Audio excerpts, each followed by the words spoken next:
ಮಾನ್ಯ ಅಧ್ಯಕ್ಷರೇ, ಮೂಡಾದಲ್ಲಿ ಎಲ್ಲ ನಿಯಮಾವಳಿಗಳನ್ನು ಮೀರಿ ಸೈಟ್ ತೆಗೆದುಕೊಂಡಿದ್ದಾರೆ. ಇಲ್ಲಿ ನಮಗೆ ನಿಯಮಾವಳಿಗಳನ್ನು ಹೇಳಕ್ ಶುರು ಮಾಡಿದಿರಿ ನೀವು. ಈಗ ನಾವು ಇದನ್ನ ಚರ್ಚೆ ತಗೊಳ್ಳಿ ಅಂತಂದ್ರೂ ಕೂಡ ಚರ್ಚೆ ತಗೊಳ್ಳಲ್ಲ. ಮೂಡ ಸೈಟ್ ತಗೊಳ್ಬೇಕಾದ್ರೆ ನಿಯಮಾವಳಿಗಳು ಅನುಸರಿಸಿದಾರ? ಈ ರೀತಿ ದುರುಪಯೋಗ ಮಾಡಿ ಅದನ್ನ ಚರ್ಚೆಗೆ ತಗೊಳ್ಳಲ್ಲ ಅಂದ್ರೆ ಹೆಂಗೆ? ಹಂಗಾರೆ ಸರ್ಕಾರ ಮುಚ್ಚಾಗ್ತಿದೆ. ನ್ಯಾಯಾಧೀಶರಿಂದ ತನಿಖೆ ಯಾವುದೋ ಒಂದು ಹಗರಣ ಒಳಗೆ ಬರ್ತದೆ, ನಾನು ಮಾಡಿದ ತಪ್ಪು ಗೊತ್ತಾಗುತ್ತೆ ಅನ್ನುವಂಥದ್ದು. ನೀವು ದಯಮಾಡಿ ಮರುಪರಿಶೀಲನೆ ಮಾಡಿ ಚರ್ಚೆಗೆ ಕೊಡಿ. ಈ ಸದನದಲ್ಲಿ ಚರ್ಚೆ ಮಾಡಿದ್ರೆ ಎಲ್ಲಿ ಚರ್ಚೆ ಮಾಡೋದು? ಅಧ್ಯಕ್ಷರೇ, ನಿನ್ನೆ ಯಾಕೋ ಬಹಳ ಮೂಡಲ್ಲಿ ಇರ್ಲಿಲ್ಲ, ಬಹಳ ಕೋಪದಲ್ಲಿದ್ರಿ. ಏನೋ ಗೊತ್ತಿಲ್ಲ, ಯಾರೋ ಫೋನ್ ಬಂದಿರ್ಬೇಕು, ಇಲ್ಲ ಒತ್ತಡ ಮಾಡಿರ್ಬೇಕು, ಏನೋ ನಿಮ್ಗೆ BP ಜಾಸ್ತಿ ಆಗಿರ್ಬೇಕನೋ. ನಿನ್ನೆ ನಮ್ಗೆ ಅವಕಾಶ ಕೊಡ್ಲಿಲ್ಲ.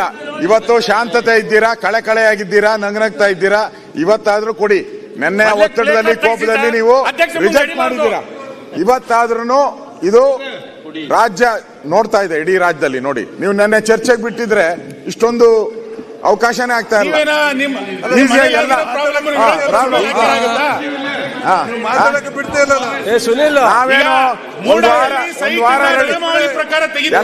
ಆರ್ಡರ್ ಮಾಡ್ಬಿಟ್ಟಿದ್ದೀರಿ, ಊಟದಿಂದ ಎಲ್ಲ ಆರ್ಡರ್ ಮಾಡ್ಬಿಟ್ಟಿದ್ದೀರಿ. ಒಂದ್ ವಾರ ಬೇಕಾದ್ರೂ ನಾವು ರೆಡಿ ಇದ್ದೀರಿ, ಇಲ್ಲೇ ಇರ್ತೀರಿ.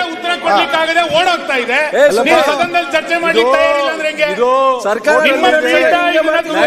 ಆಡಳಿತ ಪಕ್ಷ ಮಾಡ್ಕೋಬಾರ್ದು, ನೀವು ಅದಕ್ಕೆ ಬಲಿಯಾಗಬಾರ್ದು. ದಯಮಾಡಿ ಇದಕ್ಕೆ ಚರ್ಚೆಗೆ ಅವಕಾಶ ಕೊಡಿ. ಈಗಾಗಲೇ ಚರ್ಚೆಗೆ ತಯಾರಿದೀವಲ್ಲ,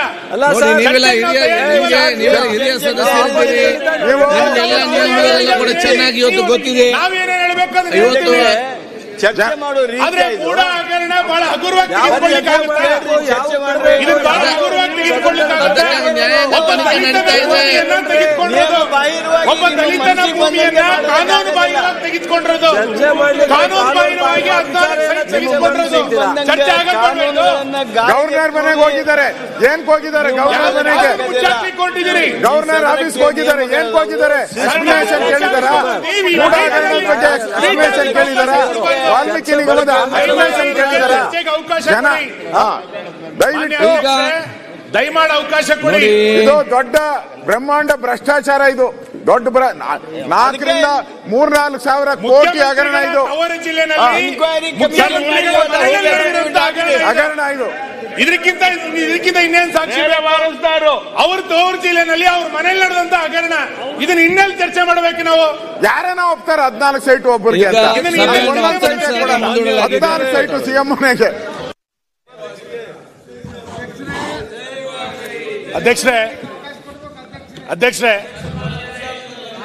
ಈಗ ನೀವು ಸ್ವಲ್ಪ ಬದಲಾಗಿದ್ದೀರಿ ಅಂತ ಅನ್ನಿಸ್ತಾ ಇದೆ.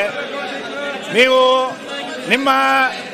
ನಿಮ್ಮ ಫೇಸ್ ನೋಡಿದಾಗ ಸ್ವಲ್ಪ ಕಳೆ ಬಂದು ಬದಲಾಗಿದ್ದೀರಿ ಅಂತ ಅನ್ನಿಸ್ತಾ ಇದೆ. ಹಾಗಾಗಿ ಸ್ವಲ್ಪ ನಮಗೆ ಇದರಲ್ಲಿ ನಿಯಮಾವಳಿಗಳಲ್ಲಿ ಪ್ರಕಾರ ಇರಲಿಲ್ಲ, ಸ್ವಲ್ಪ ಬದಲಾಗಿದ್ರಿ. ಇವತ್ತು ಸ್ವಲ್ಪ ಬದಲಾಗಿದೆ ಅಂತ ಅನ್ಕೋತೇನೆ.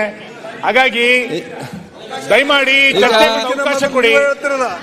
ಚರ್ಚೆಗೊಂದು ಅವಕಾಶ ಕೊಡಿ. ಅಥವಾ ಚರ್ಚೆ ಬರುವ ಅದಕ್ಕೆ ಮುಂಚೆ ಯಾವಾಗ ಬರುವ ಚರ್ಚೆಗೆ ಯಾವಾಗ ಬರೋದು?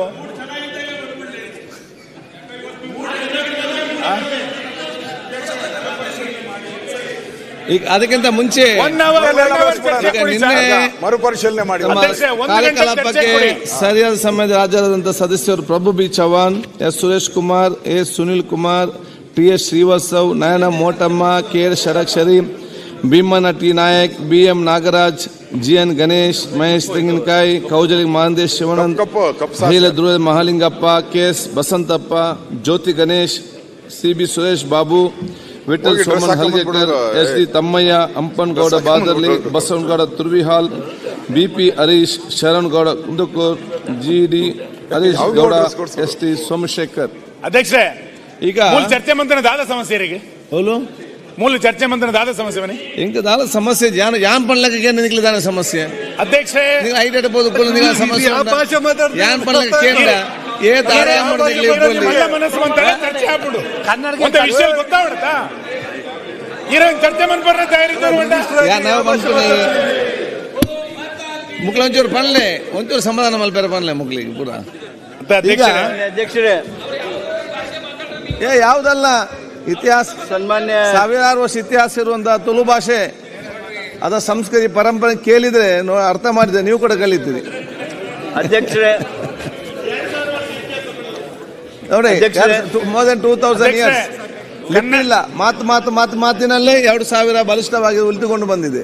ಅಧ್ಯಕ್ಷರೇ ತಮ್ಮ ಅನುಮತಿ ಪಡೆದು ಸಭೆ ಮುಖ್ಯಮಂತ್ರಿಗಳ ಪರವಾಗಿ ಭಾರತ ಸಂವಿಧಾನದ 151 ಎರಡನೇ ಅನುಚ್ಛೇದದ ಮೇರೆಗೆ ಮಾರ್ಚ್ 2022ಕ್ಕೆ ಕೊನೆಗೊಂಡ ವರ್ಷದ ಭಾರತ ಲೆಕ್ಕ ನಿಯಂತ್ರಕರು ಮತ್ತು ಮಹಾಪರಿಶೋಧಕರು ನೀಡಿರುವ ಇಲಾಖೆಗಳು ಮತ್ತು ಸಾರ್ವಜನಿಕ ವಲಯ ಉದ್ಯಮಗಳ ಮೇಲಿನ ಅನುಸರಣಾ ಲೆಕ್ಕ ಪರಿಶೋಧನಾ ವರದಿಯನ್ನು ಸಭೆಯ ಮುಂದೆ ಮಂಡಿಸುತ್ತಿದ್ದೇನೆ. ಸನ್ಮಾನ್ಯ ಸಿದ್ದರಾಮಯ್ಯ ಅವರು. ಸನ್ಮಾನ್ಯ ಅಧ್ಯಕ್ಷರೇ, ಮಾನ್ಯ ಮುಖ್ಯಮಂತ್ರಿಗಳಾದ ಸಿದ್ದರಾಮಯ್ಯನವರ ಪರವಾಗಿ ಸಭೆಯ ಮುಂದಿಡಲಾಗಿರ್ತಕ್ಕಂಥ ಕಾಗದ ಪತ್ರಗಳನ್ನು ಅವರ ಹೆಸರಿನ ಮುಂದೆ ಇರುವಂತದ್ದನ್ನು ಮಂಡಿಸುತ್ತಿದ್ದೇನೆ. ಮಾನ್ಯ ಉಪಮುಖ್ಯಮಂತ್ರಿ ನನ್ನ ಹೆಸರಿನ ಮುಂದೆ ಇರುವ ಕಾಗದ ಪತ್ರಗಳನ್ನು ಮಂಡಿಸುತ್ತಿದ್ದೇನೆ. ರಾಮಲಿಂಗ ರೆಡ್ಡಿ ಅವರ ಹೆಸರಿನ ಮುಂದಿರುವ ಕಾಗದ ಪತ್ರಗಳನ್ನು ಮಂಡಿಸುತ್ತಿದ್ದೇನೆ. ಮಾನ್ಯ MB ಪಾಟೀಲ್ರ ಹೆಸರಿನ ಮುಂದಿರುವ ಕಾಗದ ಪತ್ರಗಳನ್ನು ಮಂಡಿಸುತ್ತಿದ್ದೇನೆ. HC ಮಾದೇವಪ್ಪನವರ ಹೆಸರಿನ ಮುಂದಿರುವ ಕಾಗದ ಪತ್ರಗಳನ್ನು ಮಂಡಿಸುತ್ತಿದ್ದೇನೆ. ಕೃಷ್ಣ ಬೈರೇಗೌಡರ ಹೆಸರಿನ ಮುಂದಿರುವ ಕಾಗದ ಪತ್ರಗಳನ್ನು ಮಂಡಿಸುತ್ತಿದ್ದೇನೆ. ಪ್ರಿಯಾಂಕಾ ಖರ್ಗೆ ಅವರ ಹೆಸರಿನ ಮುಂದಿರುವ ಕಾಗದ ಪತ್ರಗಳನ್ನು ಮಂಡಿಸುತ್ತಿದ್ದೇನೆ. ಮಾನ್ಯ BZ ಜಮೀರ್ ಅಹಮದ್ ಖಾನ್ರ ಹೆಸರಿನ ಮುಂದಿರುವ ಕಾಗದ ಪತ್ರಗಳನ್ನು ಮಂಡಿಸುತ್ತಿದ್ದೇನೆ. ಕೆ ವೆಂಕಟೇಶ್ ಅವರ ಹಗರಣದಲ್ಲಿ ಭ್ರಷ್ಟಾಚಾರ ಮಾಡಿರುವ ಕಾಂಗ್ರೆಸ್ ಸರ್ಕಾರಕ್ಕೆ ಮಾಡಿರುವ ಕಾಂಗ್ರೆಸ್ ಸರ್ಕಾರಕ್ಕೆ ಅವರ ಹೆಸರಿನ ಮುಂದಿರುವ ಕಾಗದ ಪತ್ರಗಳನ್ನು ಮಂಡಿಸುತ್ತಿದ್ದೇನೆ. ಮಧು ಬಂಗಾರಪ್ಪನವರ ಹೆಸರಿನ ಮುಂದಿರುವ ಕಾಗದ ಪತ್ರಗಳನ್ನು ಮಂಡಿಸುತ್ತಿದ್ದೇನೆ. MC ಸುಧಾಕರ್ ಅವರ ಹೆಸರಿನ ಮುಂದಿರುವ ಕಾಗದ ಪತ್ರಗಳನ್ನು ಮಂಡಿಸುತ್ತಿದ್ದೇನೆ. ಈಗ ವರದಿಯನ್ನು ಒಪ್ಪಿಸುವುದು ರುದ್ರಪ್ಪ ಲಮ್ಮನಿ. ಮಾನ್ಯ ಅಧ್ಯಕ್ಷರೇ, ಕರ್ನಾಟಕ ವಿಧಾನಸಭೆ ಸದಸ್ಯರುಗಳ ಖಾಸಗಿ ವಿಧೇಯಕ ಮತ್ತು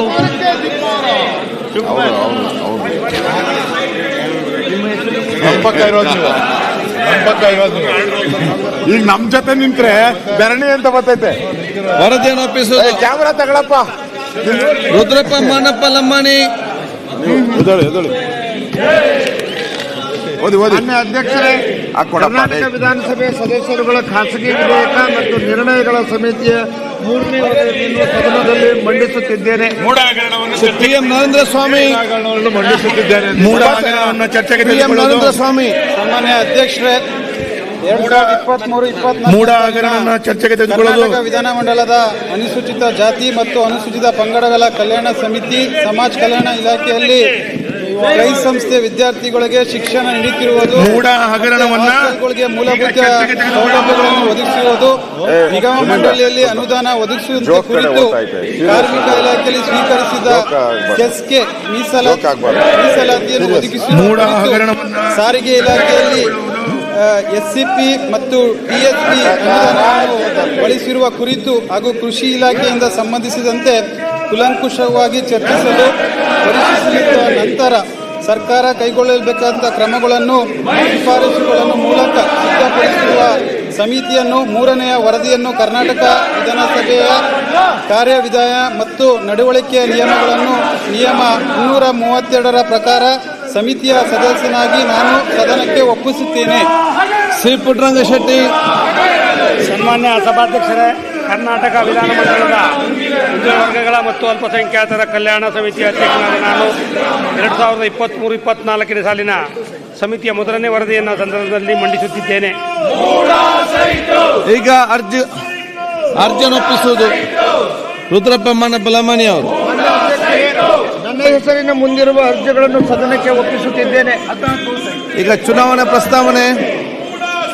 ಮಾನ್ಯ ಅಧ್ಯಕ್ಷರೇ, ವಿಧಾನಮಂಡಲದ ವಿಧಾನಸಭೆಯ ವಿವಿಧ ಸ್ಥಾಯಿ ಸಮಿತಿಗಳ ಮಾನ್ಯ ಸದಸ್ಯರುಗಳನ್ನು ನಾಮನಿರ್ದೇಶನ ಮಾಡಲು ಮಾನ್ಯ ಸಭಾಧ್ಯಕ್ಷರಿಗೆ ಅಧಿಕಾರ ನೀಡುವ ಪ್ರಸ್ತಾವನೆಯನ್ನು ಮಂಡಿಸುತ್ತಿದ್ದೇನೆ. ಪ್ರಸ್ತಾವನೆಯನ್ನು ಮಂಡಿಸಲಾಯಿತು. ಈಗ ಪ್ರಸ್ತಾವನೆಯನ್ನು ಸಭೆ ಮತಕ್ಕೆ ಹಾಕುತ್ತೇನೆ. ಪ್ರಸ್ತಾವದ ಪರವಾಗಿರುವವರು ಹೌದು ಎಂದು ಸೂಚಿಸಬೇಕು. ಪ್ರಸ್ತಾವದ ವಿರೋಧವಾಗಿರುವವರು ಇಲ್ಲ ಎಂದು ಸೂಚಿಸಬೇಕು. ಪ್ರಸ್ತಾವ ಹೌದು ಪರವಾಗಿದೆ ಎಂದು ಭಾವಿಸುತ್ತೇನೆ. ಪ್ರಸ್ತಾವ ಹೌದು ಪರವಾಗಿದೆ. ಪ್ರಸ್ತಾವ ಅಂಗೀಕರಿಸಲ್ಪಟ್ಟಿದೆ. ಈಗ ಕೆಲವೊಂದು ಬಿಲ್ಗಳನ್ನು ಪರ್ಯಾಲೋಚಿಸಿ ಮತ್ತು ಅಂಗೀಕರಿಸುತ್ತಿದೆ. ಅಧ್ಯಕ್ಷೆ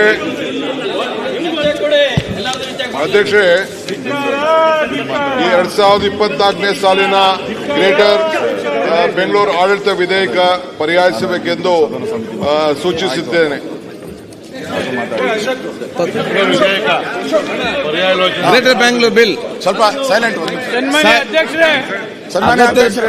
ಗ್ರೇಟರ್ ಮಾತಾಡ್ತಾರೆ. ಅಪೋಸಿಷನ್ ನಾಯಕರು ಮಾತಾಡ್ತಿದ್ದಾರೆ. ಮಾತಾಡಿ ಅಧ್ಯಕ್ಷ. ಈ ಬೆಂಗಳೂರಿಗೆ ಒಂದು ಹೊಸ ರೂಪವನ್ನು ಕೊಡಬೇಕು. ಬ್ರ್ಯಾಂಡ್ ಬೆಂಗಳೂರು ಆಗಬೇಕು. ಜನಸಂಖ್ಯೆ 1,40,00,000 ಆಗಿದೆ. ಇದಕ್ಕೆ ಒಂದು ದೊಡ್ಡ ಶಕ್ತಿಯನ್ನು ತುಂಬಬೇಕು. ಇಲ್ಲಿ ಎಲ್ಲ ದೊಡ್ಡ ಸಮಸ್ಯೆಗಳಿದೆ. ಇದು ಅಂತಾರಾಷ್ಟ್ರೀಯ ಮಟ್ಟದಲ್ಲಿ ಬೆಂಗಳೂರನ್ನ ತೆಗೆದುಕೊಂಡು ಹೋಗ್ಬೇಕಾದ್ರೆ ಇಲ್ಲಿ ಆಡಳಿತವನ್ನು ನಾವು ಸುಧಾರಣೆಯನ್ನು ಮಾಡಬೇಕು. ನಾಗರಿಕರಿಗೆ ಇಲ್ಲಿ ಹೆಚ್ಚಿಗೆ ಸೌಲಭ್ಯವನ್ನು ಕೊಡಬೇಕು. ಚರ್ಚೆ ಇಲ್ಲ. ಅಂತಾರಾಷ್ಟ್ರೀಯ ಮಟ್ಟ ಇವತ್ತು ಬೆಂಗಳೂರನ್ನ ಗಮನಿಸ್ತಾ ಇದೆ. ಈ ದೃಷ್ಟಿಯಿಂದ ಒಂದು ಗ್ರೇಟರ್ ಬೆಂಗಳೂರು ಬಿಲ್ ಅನ್ನ ನಾನು ಹೊಸದಾಗಿ ಪ್ರಸ್ತಾವನೆಯನ್ನು ಸಲ್ಲಿಸಿದ್ದೇನೆ. ಆರ್ಥಿಕವಾಗಿ ಶಕ್ತಿ ಕೊಡಬೇಕು ಅಂತೇಳಿ ಆಡಳಿತವನ್ನೇ ಒಂದು ನಿಯಂತ್ರಣ ಅಧ್ಯಕ್ಷರಿಗೆ ತಂದಿದ್ದೇನೆ. ಈ ವಿಚಾರದಲ್ಲಿ ತಾವು ಅನುಮತಿಯನ್ನು ಕೊಟ್ಟಿದ್ದೀರಿ. ನಾನು ಇನ್ನು ಅನೇಕ ವಿಚಾರಗಳನ್ನ ಬೆಳಕಿಗೆ ಚೆಲ್ಲಕ್ಕೆ ತಯಾರಿದ್ದೇನೆ. ಪ್ರತಿಪಕ್ಷ ಮಾತಾಡ್ಲಿಕ್ಕೆ ಇಂಪಾರ್ಟೆಂಟ್ ಇದು. ಬೆಂಗಳೂರನ್ನ ಛಿದ್ರ ಮಾಡುವಂತದ್ದು ಇದಕ್ಕೆ ಸದನ ಸಮಿತಿ ಮಾಡಬೇಕು. ಎಲ್ಲ ವಿಧಾನಸಭೆ ವಿಧಾನ ಪರಿಷತ್ ಎಲ್ಲರೆಲ್ಲ ಮಾಡಿದ್ರೆ ಬೆಂಗಳೂರಿಗೆ ಒಂದು ರೂಪ ಕೊಡೋಕ್ಕಾಗ್ತೈತೆ. ಯಾರೋ ಒಂದು ಅಧಿಕಾರಿ ಕೊಟ್ಟಿರೋದನ್ನ ವರದಿಯನ್ನು ತಗೊಂಡು ನೀವು ಮಾಡಿದ್ರೆ ಬೆಂಗಳೂರಿಗೆ ಕಂಟಕ ಬರುತ್ತೆ.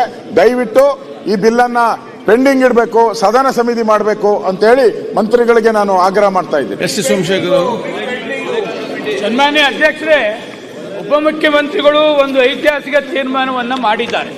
ಆದರೆ ಬಹಳ ಡೀಟೇಲ್ಸ್ ಆಗಿ ಚರ್ಚೆ ಮಾಡತಕ್ಕಂತ ಅವಕಾಶವನ್ನ ಕೊಡಬೇಕು ಅಂತ ಹೇಳಿ ಇದನ್ನ ಏನು ಅಶೋಕ್ ಅವರು ಹೇಳಿದ್ದಾರೆ, ನಾನು ಕೂಡ ಸಹಮತ ವ್ಯಕ್ತಪಡಿಸ್ತೇನೆ. ಸದನ ಸಮಿತಿ ಮಾಡುವ ಮುಖಾಂತರ ಬೆಂಗಳೂರಿನ ಎಲ್ಲ ಶಾಸಕರು, ವಿಧಾನ ಪರಿಷತ್ ಸದಸ್ಯರನ್ನ ಈ ಕಮಿಟಿಗೆ ಸೇರಿಸಿ ಬಹಳ ವಿಶೇಷವಾಗಿ ಚರ್ಚೆ ಮಾಡಬೇಕು ಅಂತ ಹೇಳಿ ತಮ್ಮ ಮುಖಾಂತರ ಉಪಮುಖ್ಯಮಂತ್ರಿಗಳನ್ನ ಕೇಳಕ್ಕೆ ಬಯಸ್ತೇನೆ. ಓಕೆ, ಈಗ ಅವ್ರು ಸಲಹೆ ಕೊಟ್ಟಿದ್ದಾರೆ. ನಿಮಿಷ ಸ್ವಲ್ಪ ಇರಪ್ಪ. ಚರ್ಚೆಗೆ ಟೈಮ್ ಇದೆ. ಇನ್ನ ಇಂಪಾರ್ಟೆಂಟ್ ವಿಚಾರ. ಅಪೋಸಿಷನ್ ಲೀಡರು ಎದ್ದು ನಿಂತವ್ರೆ. Is on the table floor. ಅಧ್ಯಕ್ಷರೇ, ಅವ್ರು ಮಾತಾಡಿದಾರಲ್ಲ, ಅವ್ರು ಮಾತಾಡೋದಕ್ಕೆ ನಾನು ಅಧ್ಯಕ್ಷರೇ, ಏನು ವಿರೋಧ ಪಕ್ಷದ ನಾಯಕರು ಸೋಮಶೇಖರ್ ಅವರು ಕೆಲವು ವಿಚಾರನ ಪ್ರಸ್ತಾವನೆ ಮಾಡಿದ್ದಾರೆ. ಅವರು ನಾವು ಡೀಟೇಲ್ ಆಗಿ ಡಿಸ್ಕಸ್ ಮಾಡಬೇಕು ಅಂತೇಳಿ ಅವರ ಆಲೋಚನೆ ಇದೆ. ಮೊನ್ನೆ ಸುರೇಶ್ ಕುಮಾರ್ ಅವರು ಮಾತಾಡಿದ್ರು ಮತ್ತು ಬೇರೆ ಶಾಸಕರು ಸತೀಶ್ ರೆಡ್ಡಿ ಅವರು, ನಮ್ಮ ಜಯನಗರ ಶಾಸಕರು, ಬೇರೆ ರಾಮಮೂರ್ತಿ ಎಲ್ಲ ಬಂದು ನೆನ್ನೆಲ್ಲ ಕೂಡ ನನ್ನ ಖಾಸಗಿಯಾಗಿ ಬಂದು ಭೇಟಿ ಮಾಡಿ ಅವರ ವಿಚಾರವನ್ನೆಲ್ಲ ತಿಳಿಸಿದ್ದಾರೆ. ಅವರ ಮಾತನ್ನ ನಾನು ಸಮರ್ಥಿಸ್ತೇನೆ. ಇದು ವ್ಯಾಪಕವಾಗಿ ಚರ್ಚೆ ಆಗಲಿ. ಇದರಲ್ಲಿ ನಾವು ಹರಿಬರಿಯಾಗಿ ಮಾಡೋಂಥ ವಿಚಾರನೂ ಅಲ್ಲ. ಮುಂದಕ್ಕೆ ಬೆಂಗಳೂರಿಗೆ ಹರಿಬರಿಯಾಗಿ ಮಾಡಕ್ಕಿಲ್ಲ. ಅವರ ಸಲಹೆ ನಾನು ಕೂಡ ನಮ್ಮ ರಾಮಲಿಂಗಾರೆಡ್ಡಿ ಅವರು ಮತ್ತು ನಮ್ಮ ಜಾರ್ಜ್ ಅವರು ಎಲ್ಲ ಕೂಡ ನನ್ನ ಹತ್ರ ಚರ್ಚೆ ಮಾಡಿದ್ದಾರೆ. ಅವರ ಹತ್ರನೂ ಕೂಡ ಕೇಳಿದ್ದೇನೆ. ಎಲ್ಲ ನಮ್ಮ ಶಾಸಕರು ರಿಜ್ವಾನ್ ಅವರೆಲ್ಲ ಕೂಡ ಮಾತಾಡಿದ್ರು, ಕೃಷ್ಣ ಬೈರೇಗೌಡರು ಮಾತಾಡಿದ್ರು. ನಾನು ಸದನ ಸಮಿತಿ ಮಾಡಲಿಕ್ಕೆ ನನಗೆ ಸಮ್ಮತಿ ಇದೆ. ಈ ಬಿಲ್ ಪೆಂಡಿಂಗ್ ಇಟ್ಕೊಳ್ವಾ? ಎರಡನೇ ಬಿಲ್ ಸಚಿವರಾದಂಥ HK ಪಾಟೀಲ್ ಅವರು, ಕರ್ನಾಟಕ ಪ್ರಾಚೀನ ಮತ್ತು ಐತಿಹಾಸಿಕ ಸ್ಮಾರಕಗಳ. ಸನ್ಮಾನ್ಯ ಅಧ್ಯಕ್ಷರೇ, 2024ನೇ ಸಾಲಿನ ಪ್ರಾಚೀನ ಮತ್ತು ಐತಿಹಾಸಿಕ ಸ್ಮಾರಕಗಳು ಮತ್ತು ಪುರಾತತ್ವ ಸ್ಥಳಗಳ ಮತ್ತು ಅವಶೇಷಗಳ ತಿದ್ದುಪಡಿ ವಿಧೇಯಕವನ್ನು ಪರ್ಯಾಲೋಚಿಸಬೇಕೆಂದು ಸೂಚಿಸುತ್ತೇನೆ. ಪರ್ಯಾಲೋಚನಾ ಪ್ರಸ್ತಾವನೆ ಈಗ ಸಭೆ ಮತಕ್ಕೆ ಹಾಕುತ್ತೇನೆ. 2024 ಸಾಲಿನ ಕರ್ನಾಟಕ ಪ್ರಾಚೀನ ಮತ್ತು ಐತಿಹಾಸಿಕ ಸ್ಮಾರಕಗಳು ಮತ್ತು ಪುರಾತತ್ವ ಸ್ಥಳಗಳ ಮತ್ತು ಅವಶೇಷಗಳ ತಿದ್ದುಪಡಿ ವಿಧೇಯಕವನ್ನು ಪರ್ಯಾಲೋಚಿಸುತ್ತೆ ಎಂಬ ವಿಷಯವು ಸಭೆಯ ಮುಂದಿದೆ. ಪ್ರಸ್ತಾವದ ಪರವಾಗಿರುವವರು ಹೌದು ಎಂದು ಸೂಚಿಸಬೇಕು. ಪ್ರಸ್ತಾವದ ವಿರೋಧವಾಗಿರುವ ಇಲ್ಲ ಎಂದು ಸೂಚಿಸಬೇಕು. ಪ್ರಸ್ತಾವವು ಹೌದು ಎನ್ನುವ ಪರವಾಗಿದೆ. ಪ್ರಸ್ತಾವಕ್ಕೆ ಅನುಮೋದನೆ ದೊರಕಿದೆ. ಈಗ ವಿಧೇಯಕವನ್ನು ಖಂಡವಾಗಿ ಮತಕ್ಕೆ ಹಾಕುತ್ತೇನೆ. 2 ರಿಂದ 5 ಖಂಡಗಳು ವಿಧೇಯಕದ ಅಂಗವಾಗಿರಬೇಕೆನ್ನುವುದು ಸಭೆಯ ಮುಂದಿರುವ ವಿಷಯ. ಪ್ರಸ್ತಾವದ ಪರವಾಗಿರುವವರು ಹೌದು ಎಂದು ಸೂಚಿಸಬೇಕು. ಪ್ರಸ್ತಾವದ ವಿರೋಧವಾಗಿರುವವರು ಇಲ್ಲ ಎಂದು ಸೂಚಿಸಬೇಕು. ಪ್ರಸ್ತಾವವು ಹೌದು ಪರವಾಗಿದೆ ಎಂದು ಭಾವಿಸುತ್ತೇನೆ. ಪ್ರಸ್ತಾವವು ಹೌದು ಪರವಾಗಿದೆ. ಪ್ರಸ್ತಾವಕ್ಕೆ ಒಪ್ಪಿಗೆ ದೊರಕಿದೆ. 2 ರಿಂದ 5 ಖಂಡಗಳು ವಿಧೇಯಕದ ಅಂಗವಾದವು. 1ನೇ ಖಂಡ ಹೆಸರು ಮತ್ತು ಅವತರಣಿಕೆ ವಿಧೇಯಕದ ಭಾಗವಾಗಬೇಕೆಂಬುದು ಸಭೆಯ ಮುಂದಿರುವ ವಿಷಯ. ಪ್ರಸ್ತಾವದ ಪರವಾಗಿರುವವರು ಹೌದು ಎಂದು ಸೂಚಿಸಬೇಕು. ಪ್ರಸ್ತಾವದ ವಿರೋಧವಾಗಿರುವವರು ಇಲ್ಲ ಎಂದು ಸೂಚಿಸಬೇಕು. ಪ್ರಸ್ತಾವವು ಹೌದು ಪರವಾಗಿದೆ ಎಂದು ಭಾವಿಸುತ್ತೇನೆ. ಪ್ರಸ್ತಾವವು ಹೌದು ಪರವಾಗಿದೆ. ಪ್ರಸ್ತಾವವು ಅಂಗೀಕರಿಸಲ್ಪಟ್ಟಿದೆ. 1ನೇ ಖಂಡ ಹೆಸರು ಮತ್ತು ಅವತರಣಿಕೆ ವಿಧೇಯಕದ ಅಂಗವಾಗಿದೆ. ಮಾನ್ಯ ಸಚಿವರು, ಸನ್ಮಾನ್ಯ ಅಧ್ಯಕ್ಷರೇ, ವಿಧೇಯಕವನ್ನ ಅಂಗೀಕರಿಸಬೇಕು ಅಂತ ಹೇಳಿ ಸದನಕ್ಕೆ ನಾನು ಪ್ರಾರ್ಥಿಸುತ್ತೇನೆ. ಪ್ರಸ್ತಾವವನ್ನು ಮಂಡಿಸಲಾಗಿದೆ. ಅದನ್ನೀಗ ಸಭೆಯ ಮತಕ್ಕೆ ಹಾಕುತ್ತೇನೆ. 2024 ಸಾಲಿನ ಕರ್ನಾಟಕ ಪ್ರಾಚೀನ ಮತ್ತು ಐತಿಹಾಸಿಕ ಸ್ಮಾರಕಗಳು ಮತ್ತು ಪುರಾತತ್ವ ಸ್ಥಳಗಳ ಮತ್ತು ಅವಶೇಷಗಳ ತಿದ್ದುಪಡಿ ವಿಧೇಯಕವನ್ನು ಈ ಸಭೆಯು ಅಂಗೀಕರಿಸಬೇಕು. ಪ್ರಸ್ತಾವದ ಪರವಾಗಿರುವವರು ಹೌದು ಎಂದು ಸೂಚಿಸಬೇಕು. ಪ್ರಸ್ತಾವದ ವಿರೋಧವಾಗಿರುವವರು ಇಲ್ಲ ಎಂದು ಸೂಚಿಸಬೇಕು. ಪ್ರಸ್ತಾವವು ಹೌದು ಪರವಾಗಿದೆ ಎಂದು ಭಾವಿಸುತ್ತೇನೆ. ಪ್ರಸ್ತಾವವು ಹೌದು ಪರವಾಗಿದೆ. ಪ್ರಸ್ತಾವವು ಅಂಗೀಕರಿಸಲ್ಪಟ್ಟಿದೆ ಮತ್ತು ವಿಧೇಯಕ ಅನುಮೋದನೆ ದೊರಕಿದೆ. ಒಬ್ಬರು ಕೈ ಸೈನ್ ಮಾಡಿಸ್ಕೊಂಡು ಎಲ್ಲ ಸಚಿವ ಎಸ್ ಮಹದೇವರವರು ಸನ್ಮಾನ್ಯ ಅಧ್ಯಕ್ಷರೇ, ಸ್ವತಃ ಸಿಎಂ ಸಚಿವರ ಪರವಾಗಿ ಪಾಲ್ಗೊಂಡಿದ್ದಾರೆ. ಯಾರು ರಕ್ಷಣೆ ಮಾಡಬೇಕಾಗಿತ್ತು, ಯಾರು ರಕ್ಷಣೆ ಮಾಡಬೇಕಾಗಿತ್ತು ಅವರೇ ಭಕ್ಷಕರಾಗಿದ್ದಾರೆ. ವಿಧೇಯಕವನ್ನು ಸಿದ್ದರಾಮಯ್ಯನವರೇ ಭಕ್ಷಕರಾಗಿರೋದು. ಇದು ದೊಡ್ಡ ತನಿಖೆ ಆಗಬೇಕು, ಸಿಬಿಐ ತನಿಖೆ ಆಗಬೇಕು. ಒಂದು ಕ್ಷಣನೂ ಕೂಡ ಮುಖ್ಯಮಂತ್ರಿಗಳು ವಿವರಣೆ ಕೊಡ್ತಾರೆ. ಸ್ವಲ್ಪ ಕೇಳಿ, ಬಿಲ್ ವಿವರ ಕೇಳಿ. ಅತ್ಯಂತ ನಮ್ರವಾಗಿ ಅವರಿಗೆ ಕೃತಜ್ಞತೆಯನ್ನು ಹೇಳ್ತಾ, ಇದೊಂದು ಅತ್ಯಂತ ಮಹತ್ವದ ಹಾಗೂ ನಮ್ಮ ಸ್ಮಾರಕಗಳನ್ನು ನಾವು ರಕ್ಷಣೆ ಮಾಡೋದಕ್ಕೆ ನಾವು ಮಾಡಬೇಕಾಗಿರ್ತಕ್ಕಂಥ ಕರ್ತವ್ಯ ಇದೆ. ಇಲ್ಲಿ ಸ್ಮಾರಕಗಳನ್ನ ದತ್ತಿ ತೆಗೆದುಕೊಳ್ಳುವುದಕ್ಕೆ ಯಾವ ರೀತಿಯಾಗಿ ಮಾಡೋದಕ್ಕೆ ಸಾಧ್ಯ ಆ ಕೆಲಸವನ್ನ ನಾವು ಈ ಸಂದರ್ಭದಲ್ಲಿ ಮಾಡ್ತಾ ಇದ್ದೇವೆ. ಕೆಲಸ ಮಾಡುವಾಗ ಈ ತಿದ್ದುಪಡಿ ಅನುಕೂಲ ಆಗ್ತದೆ ಅಂತ ಹೇಳಿ ವಿಶ್ವಾಸ ಇದೆ. ಅಂಗೀಕರಿಸಬೇಕು ಅಂತ ಹೇಳಿ ನಮ್ಮ ಮುಖಾಂತರ ಪ್ರಾರ್ಥನೆ ಮಾಡ್ತೀವಿ. ಪರ್ಯಾಲೋಚನಾ ಪ್ರಸ್ತಾವನೆ ಈಗ ಸಭೆ ಮತಕ್ಕೆ ಹಾಕುತ್ತೇನೆ. 2024 ಸಾಲಿನ ಕರ್ನಾಟಕ ಅನುಸೂಚಿತ ಜಾತಿಗಳು, ಅನುಸೂಚಿತ ಬುಡಕಟ್ಟುಗಳು ಮತ್ತು ಇತರ ಹಿಂದುಳಿದ ವರ್ಗಗಳ ನೇಮಕಾತಿ ಮುಂತಾದವುಗಳ ಮೀಸಲಾತಿ ತಿದ್ದುಪಡಿ ಈ ವಿಧೇಯಕವನ್ನು ಪರ್ಯಾಲೋಚಿಸುತ್ತೆ ಎಂಬ ವಿಷಯ ಸಭೆಯ ಮುಂದೆ ಇದೆ. ಪ್ರಸ್ತಾವದ ಪರವಾಗಿರುವವರು ಹೌದು ಎಂದು ಸೂಚಿಸಬೇಕು. ಪ್ರಸ್ತಾವದ ವಿರೋಧವಾಗಿರುವವರು ಇಲ್ಲ ಎಂದು ಸೂಚಿಸಬೇಕು. ಪ್ರಸ್ತಾವ ಹೌದು ಪರವಾಗಿದೆ ಎಂದು ಭಾವಿಸುತ್ತೇನೆ. ಪ್ರಸ್ತಾವ ಹೌದು ಪರವಾಗಿದೆ. ಪ್ರಸ್ತಾವಕ್ಕೆ ಅನುಮೋದನೆ ದೊರಕಿದೆ. ಈಗ ವಿಧೇಯಕವನ್ನು ಖಂಡವಾಗಿ ಮತಕ್ಕೆ ಹಾಕುತ್ತೇನೆ. 2 ರಿಂದ 12 ಖಂಡಗಳು ವಿಧೇಯಕದ ಅಂಗವಾಗಿರಬೇಕೆಂದು ಸಭೆಯ ಮುಂದಿರುವ ವಿಷಯ. ಪ್ರಸ್ತಾವದ ಪರವಾಗಿರುವವರು ಹೌದು ಎಂದು ಸೂಚಿಸಬೇಕು. ಪ್ರಸ್ತಾವದ ವಿರೋಧವಾಗಿರುವವರು ಇಲ್ಲ ಎಂದು ಸೂಚಿಸಬೇಕು. ಪ್ರಸ್ತಾವ ಹೌದು ಪರವಾಗಿದೆ ಎಂದು ಭಾವಿಸುತ್ತೇನೆ. ಪ್ರಸ್ತಾವ ಹೌದು ಪರವಾಗಿದೆ. ಪ್ರಸ್ತಾವಕ್ಕೆ ಒಪ್ಪಿಗೆ ದೊರಕಿದೆ. 2 ರಿಂದ 12 ಖಂಡಗಳು ವಿಧೇಯಕದ ಅಂಗವಾದವು. 1ನೇ ಖಂಡ ಹೆಸರು ಮತ್ತು ಅವತರಣಿಕೆ ವಿಧೇಯಕದ ಭಾಗವಾಗಬೇಕೆಂಬುದು ಸಭೆ ಮುಂದಿರುವ ವಿಷಯ. ಪ್ರಸ್ತಾವದ ಪರವಾಗಿರುವ ಹೌದು ಎಂದು ಸೂಚಿಸಬೇಕು. ಪ್ರಸ್ತಾವದ ವಿರೋಧವಾಗಿರುವ ಇಲ್ಲ ಎಂದು ಸೂಚಿಸಬೇಕು. ಪ್ರಸ್ತಾವ ಹೌದು ಪರವಾಗಿದೆ ಎಂದು ಭಾವಿಸುತ್ತೇನೆ. ಪ್ರಸ್ತಾವ ಹೌದು ಪರವಾಗಿದೆ. ಪ್ರಸ್ತಾವ ಅಂಗೀಕರಿಸಲ್ಪಟ್ಟಿದೆ. 1ನೇ ಖಂಡ ಹೆಸರು ಮತ್ತು ಅವತರಣಿಕೆ ವಿಧೇಯಕದ ಅಂಗವಾಗಿದೆ. ಮಾನ್ಯ ಸಚಿವರು. ಸನ್ಮಾನ್ಯ ಅಧ್ಯಕ್ಷರೇ, ಇದೊಂದು ಅತ್ಯಂತ ಪ್ರಮುಖವಾಗಿರ್ತಕ್ಕಂಥ ತಿದ್ದುಪಡಿ. ಈ ನಮ್ಮ ಔಟ್ಸೋರ್ಸ್ನಲ್ಲಿ ಇಲ್ಲಿಯವರೆಗೆ ಸಾಮಾಜಿಕ ನ್ಯಾಯ ಇರಲಿಲ್ಲ. ಆ ಸಾಮಾಜಿಕ ನ್ಯಾಯವನ್ನು ಒದಗಿಸಬೇಕು ಅನ್ನುವಂಥ ಉದ್ದೇಶದಿಂದ ಹಾಗೂ ಸಂವಿಧಾನಾತ್ಮಕವಾಗಿರ್ತಕ್ಕಂಥ ಹಕ್ಕುಗಳನ್ನು ನಾವು ಸರಿಯಾಗಿ ಎಲ್ಲರಿಗೂ ಕೊಡಬೇಕು ಅನ್ನುವಂಥ ಉದ್ದೇಶದಿಂದ ಈ ಕಾನೂನನ್ನು ತಂದಿದ್ದೇವೆ. ಇದನ್ನು ಅಂಗೀಕರಿಸಬೇಕು ಅಂತ ಹೇಳಿ ನಾನು ತಮ್ಮಲ್ಲಿ ಅರಿಕೆ ಮಾಡ್ತೇನೆ. ಪ್ರಸ್ತಾವವನ್ನು ಮಂಡಿಸಲಾಗಿದೆ. ಅದನ್ನೀಗ ಸಭೆಯ ಮಧ್ಯಕ್ಕೆ ಹಾಕುತ್ತೇನೆ. 2024 ಸಾಲಿನ ಕರ್ನಾಟಕ ಅನುಸೂಚಿತ ಜಾತಿಗಳು, ಅನುಸೂಚಿತ ಬುಡಕಟ್ಟುಗಳು ಮತ್ತು ಇತರ ಹಿಂದುಳಿದ ವರ್ಗಗಳ ನೇಮಕಾತಿ ಮುಂತಾದವುಗಳ ಮೀಸಲಾತಿ ತಿದ್ದುಪಡಿ ವಿಧೇಯಕವನ್ನು ಈ ಸಭೆಯು ಅಂಗೀಕರಿಸಬೇಕು. ಪ್ರಸ್ತಾವದ ಪರವಾಗಿರುವವರು ಹೌದು ಎಂದು ಸೂಚಿಸಬೇಕು. ಪ್ರಸ್ತಾವದ ವಿರೋಧವಾಗಿರುವವರು ಇಲ್ಲ ಎಂದು ಸೂಚಿಸಬೇಕು. ಪ್ರಸ್ತಾವ ಹೌದು ಪರವಾಗಿದೆ ಎಂದು ಭಾವಿಸುತ್ತೇನೆ. ಪ್ರಸ್ತಾವ ಹೌದು ಪರವಾಗಿದೆ. ಪ್ರಸ್ತಾವ ಅಂಗೀಕರಿಸಲ್ಪಟ್ಟಿದೆ ಮತ್ತು ವಿಧೇಯಕಕ್ಕೆ ಅನುಮೋದನೆ ದೊರಕಿದೆ. ಸಾರಿಗೆ ಸಚಿವ ರಾಮಲಿಂಗ ರೆಡ್ಡಿ ಅವರು. ಸಭಾಧ್ಯಕ್ಷರೇ, 2024ನೇ ಸಾಲಿನ ಶ್ರೀ ರೇಣುಕಾ ಯಲ್ಲಮ್ಮ ದೇವಸ್ಥಾನ ಅಭಿವೃದ್ಧಿ ಪ್ರಾಧಿಕಾರ ವಿಧೇಯಕವನ್ನು ಬಗೆಹರಿಸಬೇಕೆಂದು ಸೂಚಿಸುತ್ತೇನೆ. ಎಕ್ಸ್ಪ್ಲೇನ್ ಮಾಡಿ ಏನೊಂದು ವಿಷಯ ಬಿಲ್ ಇದು.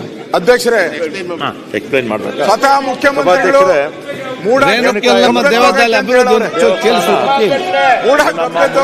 ಸ್ವತಃ ಮುಖ್ಯಮಂತ್ರಿಗಳು ಹೇಳಿದ್ದಾರೆ.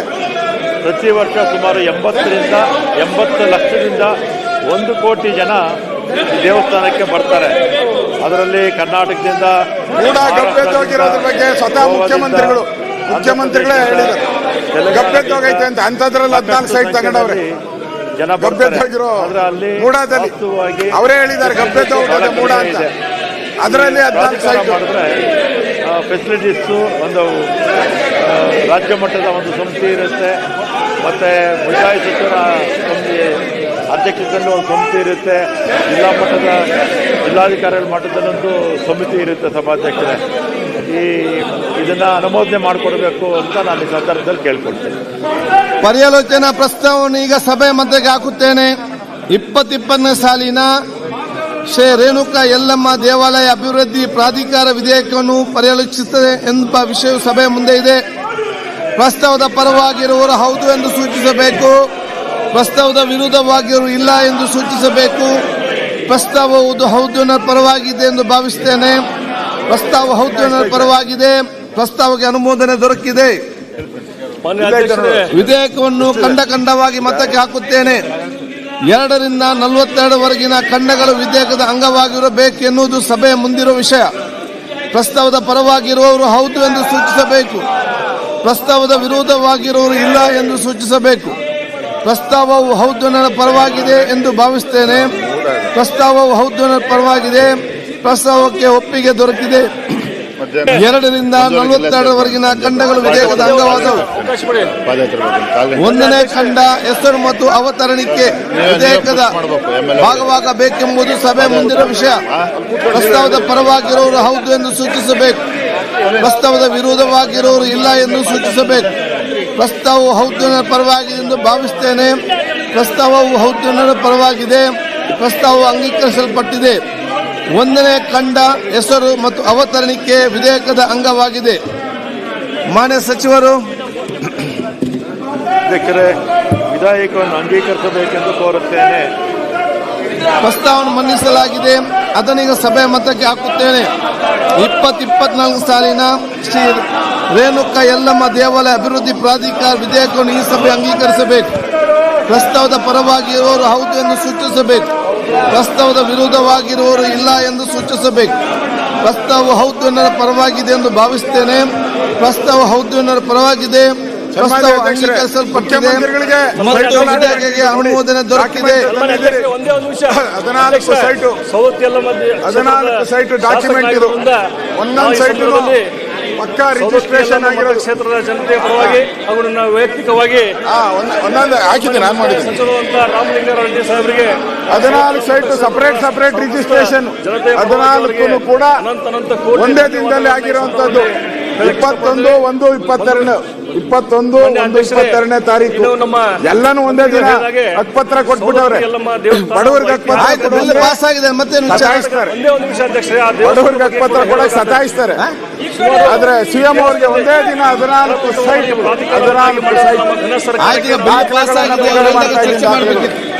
ಕಂದಾಯ ಸಚಿವರು. ಸಭಾಧ್ಯಕ್ಷರೇ, 2024ನೇ ಸಾಲಿನ ಕರ್ನಾಟಕ ಭೂ ಕಂದಾಯ 2ನೇ ತಿದ್ದುಪಡಿ ವಿಧೇಯಕವನ್ನು ಪರ್ಯಾಲೋಚಿಸಬೇಕೆಂದು ಸೂಚಿಸುತ್ತೇನೆ. ಮಾನ್ಯ ಸಭಾಧ್ಯಕ್ಷರೇ, ನಮಗೆ ಕರ್ನಾಟಕ ಭೂ ಕಂದಾಯ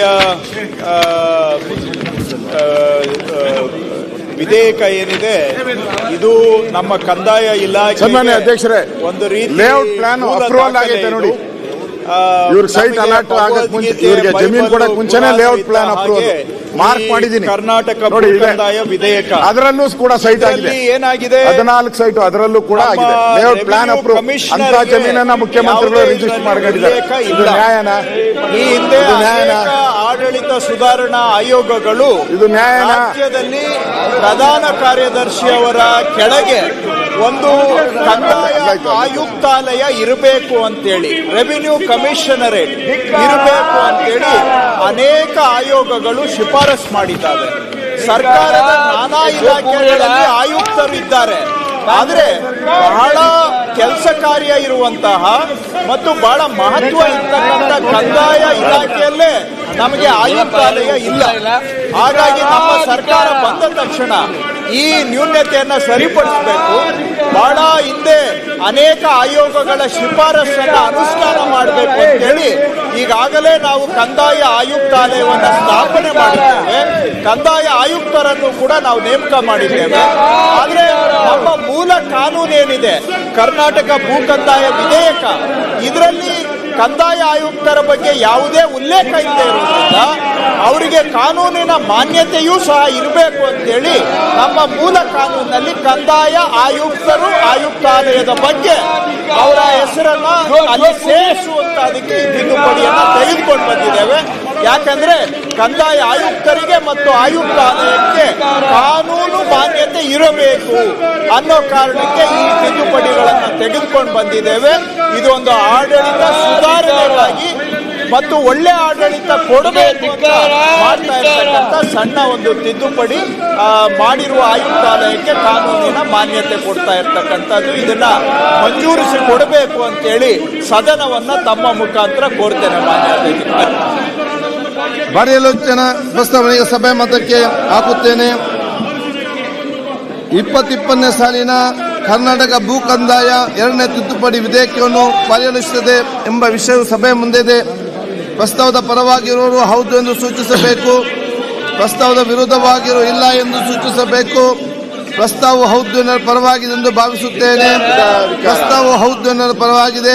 ಪ್ರಸ್ತಾವಕ್ಕೆ ಅನುಮೋದನೆ ದೊರಕಿದೆ. 2ರಿಂದ ಈಗ ವಿಧೇಯಕವನ್ನು ಖಂಡವಾಗಿ ಮತಕ್ಕೆ ಹಾಕುತ್ತೇನೆ.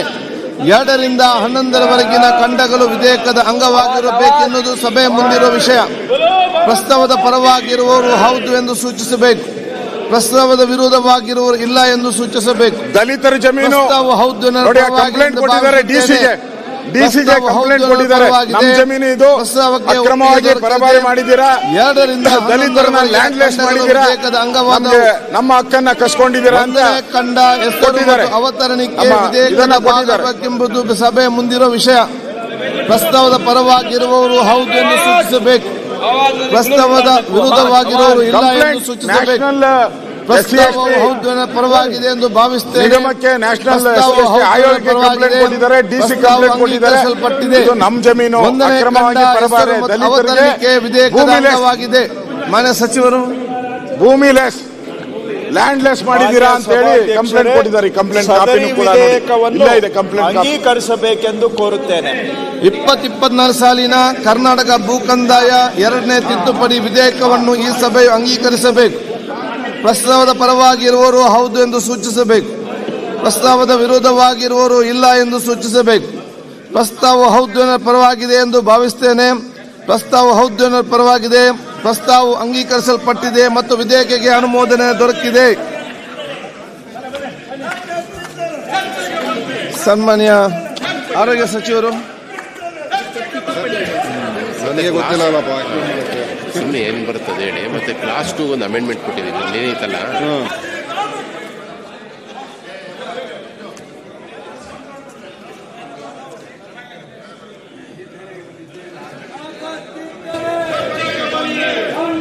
ಮಾನ್ಯ ಸಭಾಧ್ಯಕ್ಷರೇ, 2024ನೇ ಸಾಲಿನ ಕರ್ನಾಟಕ ವೈದ್ಯಕೀಯ ನೋಂದಣಿ ಮತ್ತು ಇತರ ಕೆಲವು ಕಾನೂನು ತಿದ್ದುಪಡಿ ವಿಧೇಯಕವನ್ನು ಪರ್ಯಾಲೋಚಿಸಬೇಕೆಂದು ಸೂಚಿಸುತ್ತೇನೆ. ಮಾನ್ಯ ಸಭಾಧ್ಯಕ್ಷರೇ, ಏನು ನಾವು ಇವತ್ತು ಈ ವೈದ್ಯಕೀಯ ನೋಂದಣಿ ಮತ್ತು ಇತರ ಕೆಲವು ಕಾನೂನು ತಿದ್ದುಪಡಿನ ತಂದಿದ್ದೇವೆ. ಇದರ ಕೆಲವು ಅಂಶಗಳನ್ನು ಇಲ್ಲಿ ನಾನು ಪ್ರಸ್ತಾಪ ಮಾಡೋದಕ್ಕೆ ಬಯಸ್ತಾ ಇದ್ದೇನೆ. ಮುಖ್ಯವಾಗಿ ಏನು ಮೆಡಿಕಲ್ ಕೌನ್ಸಿಲ್ ಇದೆ, ಆ ಮೆಡಿಕಲ್ ವೈದ್ಯಕೀಯ ಪರಿಷತ್ ಏನಿದೆ, ಆ ಪರಿಷತ್ನಲ್ಲಿ ಕೆಲವು ಮಾರ್ಪಾಡುಗಳನ್ನು ಮಾಡಿರ್ತಕ್ಕಂಥದ್ದು. ಅಲ್ಲಿ ಹೊಸ ಸದಸ್ಯರುಗಳನ್ನು ಯಾವ ರೀತಿಯಾಗಿ ಚುನಾಯಿಸಿಕೊಳ್ಬೇಕು ಅದರ ಬಗ್ಗೆ ಪ್ರಕ್ರಿಯೆಗಳ ಬಗ್ಗೆ ಸ್ವಲ್ಪ ತಿದ್ದುಪಡಿಗಳು ಮಾಡಿದ್ದೇವೆ. ಮತ್ತು ಅಧ್ಯಕ್ಷ ಮತ್ತು ಉಪಾಧ್ಯಕ್ಷರ ಅವರ ಒಂದು ಪದಾವಧಿಗೆ ಕಾಲಮಿತಿಯನ್ನು ಕೂಡ ನಿಗದಿ ಮಾಡಿದ್ದೇವೆ. ಹಾಗೆಯೇ ಆ ಪರಿಷತ್ತಿನ ಸಭೆಯ ಎಲ್ಲೆಲ್ಲಿ ಹೇಗೆ ನಡೀಬೇಕು, ಅದಕ್ಕೆ ಎಷ್ಟು ಕೋರಂ ಇರಬೇಕು, ಆ ಎಲ್ಲ ವಿಚಾರಗಳ ಬಗ್ಗೆ ಈ ಒಂದು ಬಿಲ್ನಲ್ಲಿ ಕೆಲವು ಮಾರ್ಪಾಡುಗಳನ್ನು ಕೂಡ ಮಾಡಿದ್ದೇವೆ. ಮತ್ತು ಇದರಲ್ಲಿ ಈ ಪರಿಷತ್ಗೆ ಉಪ ರಿಜಿಸ್ಟ್ರಾರ್ ಅನ್ನು ಕೂಡ ನೇಮಕಾತಿ ಮಾಡಬೇಕು ಅಂತ ಈ ಒಂದು ತಿದ್ದುಪಡಿಯಲ್ಲಿ ನಾವು ತಗೊಂಡ್ಬಂದಿದ್ದೇವೆ. ಮತ್ತು ಈ ಒಂದು ವೈದ್ಯಕೀಯ ವೃತ್ತಿಗರ ಕಡ್ಡಾಯವಾಗಿ ನೋಂದಣಿ ಆಗಬೇಕು ಅಂತಲೂ ಕೂಡ ಅದರಲ್ಲಿ ಇದನ್ನು ಸೇರಿಸಿಕೊಂಡಿದ್ದೇವೆ. ಮತ್ತು ವಿಚಾರಣೆಗಳು ಹೇಗೆ ನಡೀಬೇಕು ಅದನ್ನು ಕೂಡ ಸೇರಿಸಿದ್ದೇವೆ. ಮತ್ತು ವೈದ್ಯಕೀಯ ಕ್ಷೇತ್ರದಲ್ಲಿ ಕೆಲಸ ಮಾಡ್ತಾ ಇರ್ತಕ್ಕಂಥ ಡಾಕ್ಟರ್ಗಳಿರ್ಬೋದು, ಸಿಬ್ಬಂದಿ ಇರ್ಬೋದು, ಅವರ ಮೇಲೆ ಏನಾದರೂ ಅವಮಾನ ಮಾಡುವಂಥ ಘಟನೆಗಳು ನಡೆದಾಗ, ಹಿಂಸಿಸುವಂಥ ಘಟನೆಗಳು ನಡೆದಾಗ, ಅಗೌರವಿಸುವಂಥ ಘಟನೆಗಳು ನಡೆದಾಗ ಅವ್ರ ಮೇಲೆ ಆ ಕ್ರಮಗಳು ಯಾವ ರೀತಿ ತಗೊಳ್ಬೇಕು ಆ ಕ್ರಮಗಳ ಬಗ್ಗೆನೂ ಕೂಡ ಇದರಲ್ಲಿ ಕೆಲವು ತಿದ್ದುಪಡಿಯಲ್ಲಿ ನಾವು ಮಾರ್ಪಾಡುಗಳನ್ನು ಮಾಡಿದ್ದೇವೆ. ಮತ್ತು ಅವರಿಗೆ ಆಗುವಂಥ ದಂಡನೆ ಏನಿದೆ, ಶಿಕ್ಷೆ ಏನಿದೆ, ಅದರಲ್ಲೂ ಕೂಡ ಏನು ಈಗ ಮಾಡಿರ್ತಕ್ಕಂಥದ್ದು ಅಂತ ಹೇಳಿದ್ರೆ, ಯಾವುದೇ ಈ ರೀತಿಯಾದಂಥ ವೈದ್ಯಕೀಯ ಕ್ಷೇತ್ರದಲ್ಲಿ ಇರ್ತಕ್ಕಂಥ ವೈದ್ಯರಿಗೆ ತೊಂದರೆ ಆದಾಗ ಅವರಿಗೆ 3 ವರ್ಷಗಳಿಗೆ ಕಡಿಮೆ ಇಲ್ಲದಂಥ ಆದರೆ 7 ವರ್ಷಗಳವರೆಗೆ ವಿಸ್ತರಿಸಬಹುದಾದಂಥ ಅವಧಿಯ ಕಾರಾವಾಸವನ್ನ ಮತ್ತು 25,000 ರೂಪಾಯಿಗಳ ಕಡಿಮೆ ಇಲ್ಲದಂಥ ದಂಡವನ್ನು ಹಾಕ್ತಕ್ಕಂಥದ್ದಕ್ಕೆ ಈ ಒಂದು ಅಮೆಂಡ್ಮೆಂಟ್ ನಾವು ತಗೊಂಡ್ಬಂದಿದ್ದೇವೆ. ಸೊ ಈ ರೀತಿಯಾಗಿ ಹಲವಾರು ನಮ್ಮ ವೈದ್ಯರಿಗೆ ರಕ್ಷಣೆ ಕೊಡುವಂಥದ್ದು ಮತ್ತು ನಮ್ಮ ಮೆಡಿಕಲ್ ಕೌನ್ಸಿಲ್ ಇನ್ನೂ ಉತ್ತಮ ರೀತಿಯಾಗಿ ಅದನ್ನು ಕಾರ್ಯನಿರ್ವಹಣೆ ಮಾಡ್ತಕ್ಕಂಥದ್ದಕ್ಕೆ ಮತ್ತು ಕೆಲವು ಏನು ಗೊಂದಲಗಳಿತ್ತು ಅದನ್ನು ಸ್ಪಷ್ಟೀಕರಣ ಮಾಡ್ತಕ್ಕಂಥದ್ದಕ್ಕೆ ಈ ಒಂದು ನಮ್ಮ ಒಂದು ಈ ತಿದ್ದುಪಡಿಯಲ್ಲಿ ನಾವು ತಗೊಂಡು ಬಂದಿದ್ದೇವೆ. ಆದ್ದರಿಂದ ನಾನು ಕೇಳ್ಕೊಳ್ಳೋದು ಏನಂತ ಹೇಳಿದ್ರೆ, ಈ ಒಂದು ಮೇಲಿನ ವಿಧೇಯಕದ ಖಂಡ 2ರಲ್ಲಿನ 9ನೇ ಪ್ರಕರಣದ ಅದರಲ್ಲಿ ಅಧ್ಯಕ್ಷನು ಹಾಜರಿಲ್ಲದಿರುವಾಗ ಉಪಾಧ್ಯಕ್ಷನು ಅಧ್ಯಕ್ಷನಾಗಿ ಕಾರ್ಯನಿರ್ವಹಿಸತಕ್ಕದ್ದು ಎಂಬ ಪದಗಳ ನಂತರ ಅಧ್ಯಕ್ಷ ಮತ್ತು ಉಪಾಧ್ಯಕ್ಷ ಇಬ್ಬರೂ ಹಾಜರಿಲ್ಲದಿರುವಾಗ ಹಾಜರಿರುವ ಸದಸ್ಯರ ಪೈಕಿ ಆಯ್ಕೆ ಮಾಡಿದ ಸದಸ್ಯನು ಸಭೆಯ ಅಧ್ಯಕ್ಷತೆಯನ್ನು ವಹಿಸತಕ್ಕದ್ದು ಎಂಬ ಪದಗಳನ್ನು ಕೂಡ ಸೇರಿಸಿದ್ದೇವೆ. ಮತ್ತು 2ನೇ ಉಪಕರಣದಲ್ಲಿ 8 ಸದಸ್ಯರಾಗಿರತಕ್ಕದ್ದು ಎಂಬ ಪದಗಳ ಬದಲಾಗಿ 4 ಸದಸ್ಯರಾಗಿರತಕ್ಕದ್ದು ಎಂದು ಪ್ರತಿಯೋಜಿಸತಕ್ಕದ್ದು. ಈ 2 ಏನು ಈ ಮೇಲಿನ ವಿಧೇಯಕದ ಖಂಡದಲ್ಲಿ ಕೆಲವು ಬದಲಾವಣೆ ಮಾಡಿದ್ದೇವೆ. ಆದ್ದರಿಂದ ಈ ಒಂದು ವಿಧೇಯಕವನ್ನು ಎಲ್ಲರೂ ಕೂಡ ಒಪ್ಕೊಳ್ಬೇಕು ಅಂತ ನಾನು ಅವರಲ್ಲಿ ಮನವಿ ಮಾಡ್ತಾ ಇದ್ದೀನಿ ಅಂತ ಹೇಳಿ, ಈಗ ಈ ವಿಧೇಯಕವನ್ನು ಈಗ ಜನಪರವಾದ ಬಿಲ್ ಬರ್ತಾ ಇದೆ, ಸ್ವಲ್ಪ ಚರ್ಚೆ ಮಾಡಿ. ಒಂದೇ ಒಂದು ದಿವಸ ಜನಪರವಾಗಿ ಚರ್ಚೆ ಮಾಡಲಿಲ್ಲ ತಾವೆಲ್ಲರೂ ಕೂಡ. ಇಂಪಾರ್ಟೆಂಟ್ ಬಿಲ್ ಇದೆ, ಚರ್ಚೆ ಮಾಡ್ತೀವಿ. ಮೆಡಿಕಲ್ ಬಿಲ್, ಆರೋಗ್ಯದು ಅಧ್ಯಕ್ಷ ವರದಿಗಳು ಒಪ್ಪಿಸಬೇಕು. ಇಲ್ಲ, ನಿಲ್ಲಿ ಮುಗಿಲಿಲ್ಲ. ಇಲ್ಲಿ ಪರ್ಯಾಲೋಚನಾ ಪ್ರಸ್ತಾವನೆ ಈಗ ಸಭೆ ಮಧ್ಯಕ್ಕೆ ಹಾಕುತ್ತೇನೆ. 2020ನೇ ಸಾಲಿನ ಕರ್ನಾಟಕ ವೈದ್ಯಕೀಯ ನೋಂದಣಿ ಮತ್ತು ಇತರ ಕೆಲವು ಕಾನೂನು ತಿದ್ದುಪಡಿ ವಿಧೇಯಕವನ್ನು ಪರ್ಯಾಲಿಸುತ್ತದೆ ಎಂಬ ವಿಷಯ ಸಭೆ ಮುಂದಿದೆ. ಪ್ರಸ್ತಾವದ ಪರವಾಗಿರುವ ಹೌದು ಎಂದು ಸೂಚಿಸಬೇಕು. ಪ್ರಸ್ತಾವದ ವಿರೋಧವಾಗಿರುವ ಇಲ್ಲ ಎಂದು ಸೂಚಿಸಬೇಕು. ಪ್ರಸ್ತಾವ ಹೌದು ಪರವಾಗಿದೆ ಎಂದು ಭಾವಿಸುತ್ತೇನೆ. ಪ್ರಸ್ತಾವ ಹೌದು ಪರವಾಗಿದೆ. ಪ್ರಸ್ತಾವಕ್ಕೆ ಅನುಮೋದನೆ ದೊರಕಿದೆ. ಈಗ ವಿಧೇಯಕವನ್ನು ಖಂಡವಾಗಿ ಮತಕ್ಕೆ ಹಾಕುತ್ತೇನೆ. ಮಾನ್ಯ ಸಚಿವರು ಖಂಡ 2ಕ್ಕೆ ತಿದ್ದುಪಡಿಯನ್ನು ಮಂಡಿಸುವುದು. ಮಾನ್ಯ ಸಭಾಧ್ಯಕ್ಷರೇ, ಈ ತಿದ್ದುಪಡಿ ವಿಧೇಯಕ 2ನೇ ಖಂಡಕ್ಕೆ ತಿದ್ದುಪಡಿಯನ್ನು ಮಂಡಿಸುತ್ತಿದ್ದೇನೆ. 2ನೇ ಖಂಡವು ತಿದ್ದುಪಡಿಯೊಂದಿಗೆ ವಿಧೇಯಕದ ಅಂಗವಾಗಿರಬೇಕೆಂದು ಸಭೆಯ ಮುಂದಿರುವ ವಿಷಯ. ಪ್ರಸ್ತಾವದ ಪರವಾಗಿರುವವರು ಹೌದು ಎಂದು ಸೂಚಿಸಬೇಕು.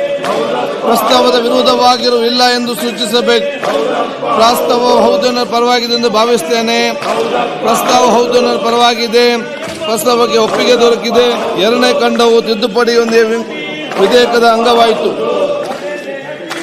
3ರಿಂದ 9ರವರೆಗಿನ ಖಂಡಗಳು ವಿಧೇಯಕದ ಅಂಗವಾಗಿರಬೇಕೆಂಬುದು ಸಭೆಯ ಮುಂದಿರುವ ವಿಷಯ. ಪ್ರಸ್ತಾವದ ಪರವಾಗಿರುವವರು ಹೌದು ಎಂದು ಸೂಚಿಸಬೇಕು. ಪ್ರಸ್ತಾವದ ವಿರೋಧವಾಗಿರುವ ಇಲ್ಲ ಎಂದು ಸೂಚಿಸಬೇಕು. ಪ್ರಸ್ತಾವ ಹೌದು ಪರವಾಗಿದೆ ಎಂದು ಭಾವಿಸುತ್ತೇನೆ. ಪ್ರಸ್ತಾವ ಹೌದು ಪರವಾಗಿದೆ. ಪ್ರಸ್ತಾವಕ್ಕೆ ಒಪ್ಪಿಗೆ ದೊರಕಿದೆ. 3ರಿಂದ 9ರವರೆಗಿನ ಖಂಡಗಳು ವಿಧೇಯಕದ ಅಂಗವಾದವು. 1ನೇ ಖಂಡ ಹೆಸರು ಮತ್ತು ಅವತರಣಿಕೆ ವಿಧೇಯಕದ ಭಾಗವಾಗಬೇಕೆಂಬುದು ಸಭೆಯ ಮುಂದಿರುವ ವಿಷಯ. ಪ್ರಸ್ತಾವದ ಪರವಾಗಿರುವುದು ಹೌದು ಎಂದು ಸೂಚಿಸಬೇಕು. ಪ್ರಸ್ತಾವದ ವಿರೋಧವಾಗಿರುವುದು ಇಲ್ಲ ಎಂದು ಸೂಚಿಸಬೇಕು. ಪ್ರಸ್ತಾವ ಹೌದು ಪರವಾಗಿದೆ ಎಂದು ಭಾವಿಸುತ್ತೇನೆ. ಪ್ರಸ್ತಾವವು ಹೌದು ಪರವಾಗಿದೆ. ಪ್ರಸ್ತಾವವು ಅಂಗೀಕರಿಸಲ್ಪಟ್ಟಿದೆ. 1ನೇ ಖಂಡ ಹೆಸರು ಮತ್ತು ಅವತರಣಿಕೆ ವಿಧೇಯಕದ ಅಂಗವಾಗಿದೆ.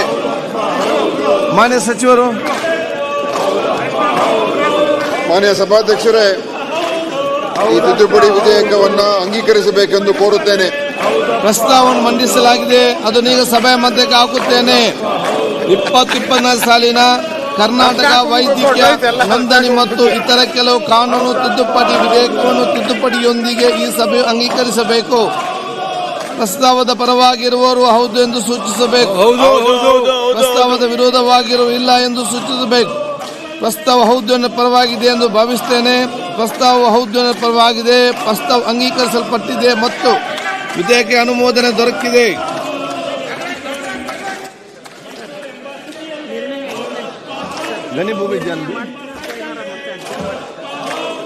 ಇನ್ನೊಂದು ಬಿಲ್ ಇದೆ ಅಲ್ಲ? ಮಾನ್ಯ ಅಧ್ಯಕ್ಷರೇ, 2024ನೇ ಸಾಲಿನ ಕರ್ನಾಟಕ ಸರ್ಕಾರಿ ಉದ್ಯಾನವನಗಳ ಸಂರಕ್ಷಣೆ ತಿದ್ದುಪಡಿ ವಿಧೇಯಕವನ್ನು ಪರ್ಯಾಲೋಚಿಸಬೇಕೆಂದು ಸೂಚಿಸುತ್ತೇನೆ. ಎಕ್ಸ್ಪ್ಲೇನ್. ಅಧ್ಯಕ್ಷರೇ, ನಂದಿ ಬೆಟ್ಟದಲ್ಲಿರ್ತಕ್ಕಂಥ 2 ಎಕರೆ ಭೂಮಿಯನ್ನು ಪ್ರವಾಸೋದ್ಯಮ ಇಲಾಖೆಗೆ ಅದನ್ನು ವಹಿಸಿಕೊಡ್ಬೇಕು ಅನ್ನುವಂಥ ಒಂದು ದೃಷ್ಟಿ ಹಾಗೂ ಇತರ ಕೆಲವು ಮಹತ್ವದ ಬದಲಾವಣೆಗಳಿಗಾಗಿ ಈ ಒಂದು ತಿದ್ದುಪಡಿಯನ್ನು ತಂದಿದ್ದೇವೆ. ನಂದಿ ಬೆಟ್ಟದಲ್ಲಿ ಆ ಒಂದು ಬೆಟ್ಟವನ್ನೇ ಪ್ರವಾಸಿಗರ ಅತ್ಯಂತ ಆಕರ್ಷಣೀಯ ತಾಣ ಮಾಡಬೇಕು ಅಂತೇಳಿ ಪ್ರಯತ್ನ ನಡೆದಿದೆ. ಆ ಪ್ರಯತ್ನಕ್ಕೆ ಇದು ಅನುಕೂಲ ತರ್ತಕ್ಕಂಥ ಒಂದು ಈ ತಿದ್ದುಪಡಿಯನ್ನು ನಾನು ಮಂಜೂರು ಮಾಡಿಕೊಡ್ಬೇಕು, ಅದನ್ನು ಪಾಸ್ ಮಾಡಿಕೊಡ್ಬೇಕು ಅಂತೇಳಿ ನಾನು ವಿನಂತಿ ಮಾಡ್ತೀನಿ. ಪರ್ಯಾಲೋಚನೆ ಪ್ರಸ್ತಾವನೆಗೆ ಸಭೆಯ ಮಧ್ಯಕ್ಕೆ ಹಾಕುತ್ತೇನೆ.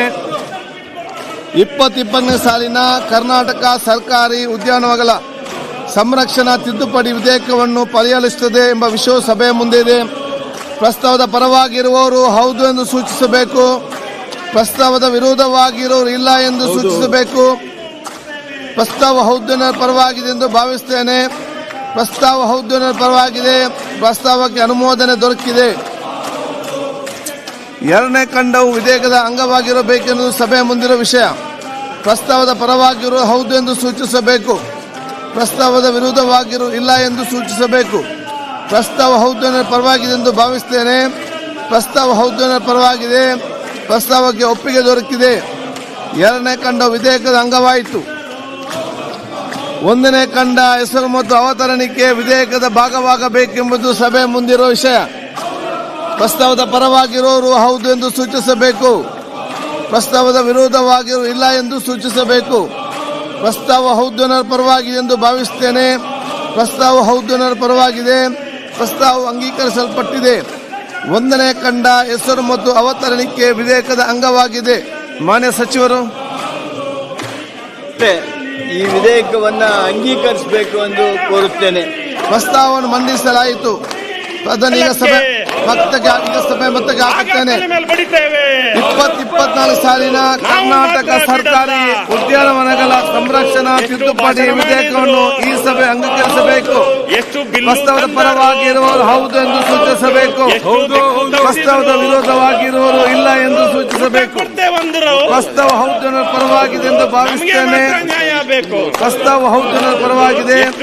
ಪ್ರಸ್ತಾವ ಅಂಗೀಕರಿಸಲ್ಪಟ್ಟದೆ ಮತ್ತು ವಿಧೇಯಕ ಅನುಮೋದನೆ ದೊರಕಿದೆ.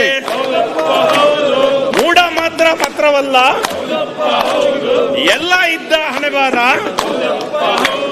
ಹೊರಗೆ ತೆಗಿತೇವೆ. ಈಗ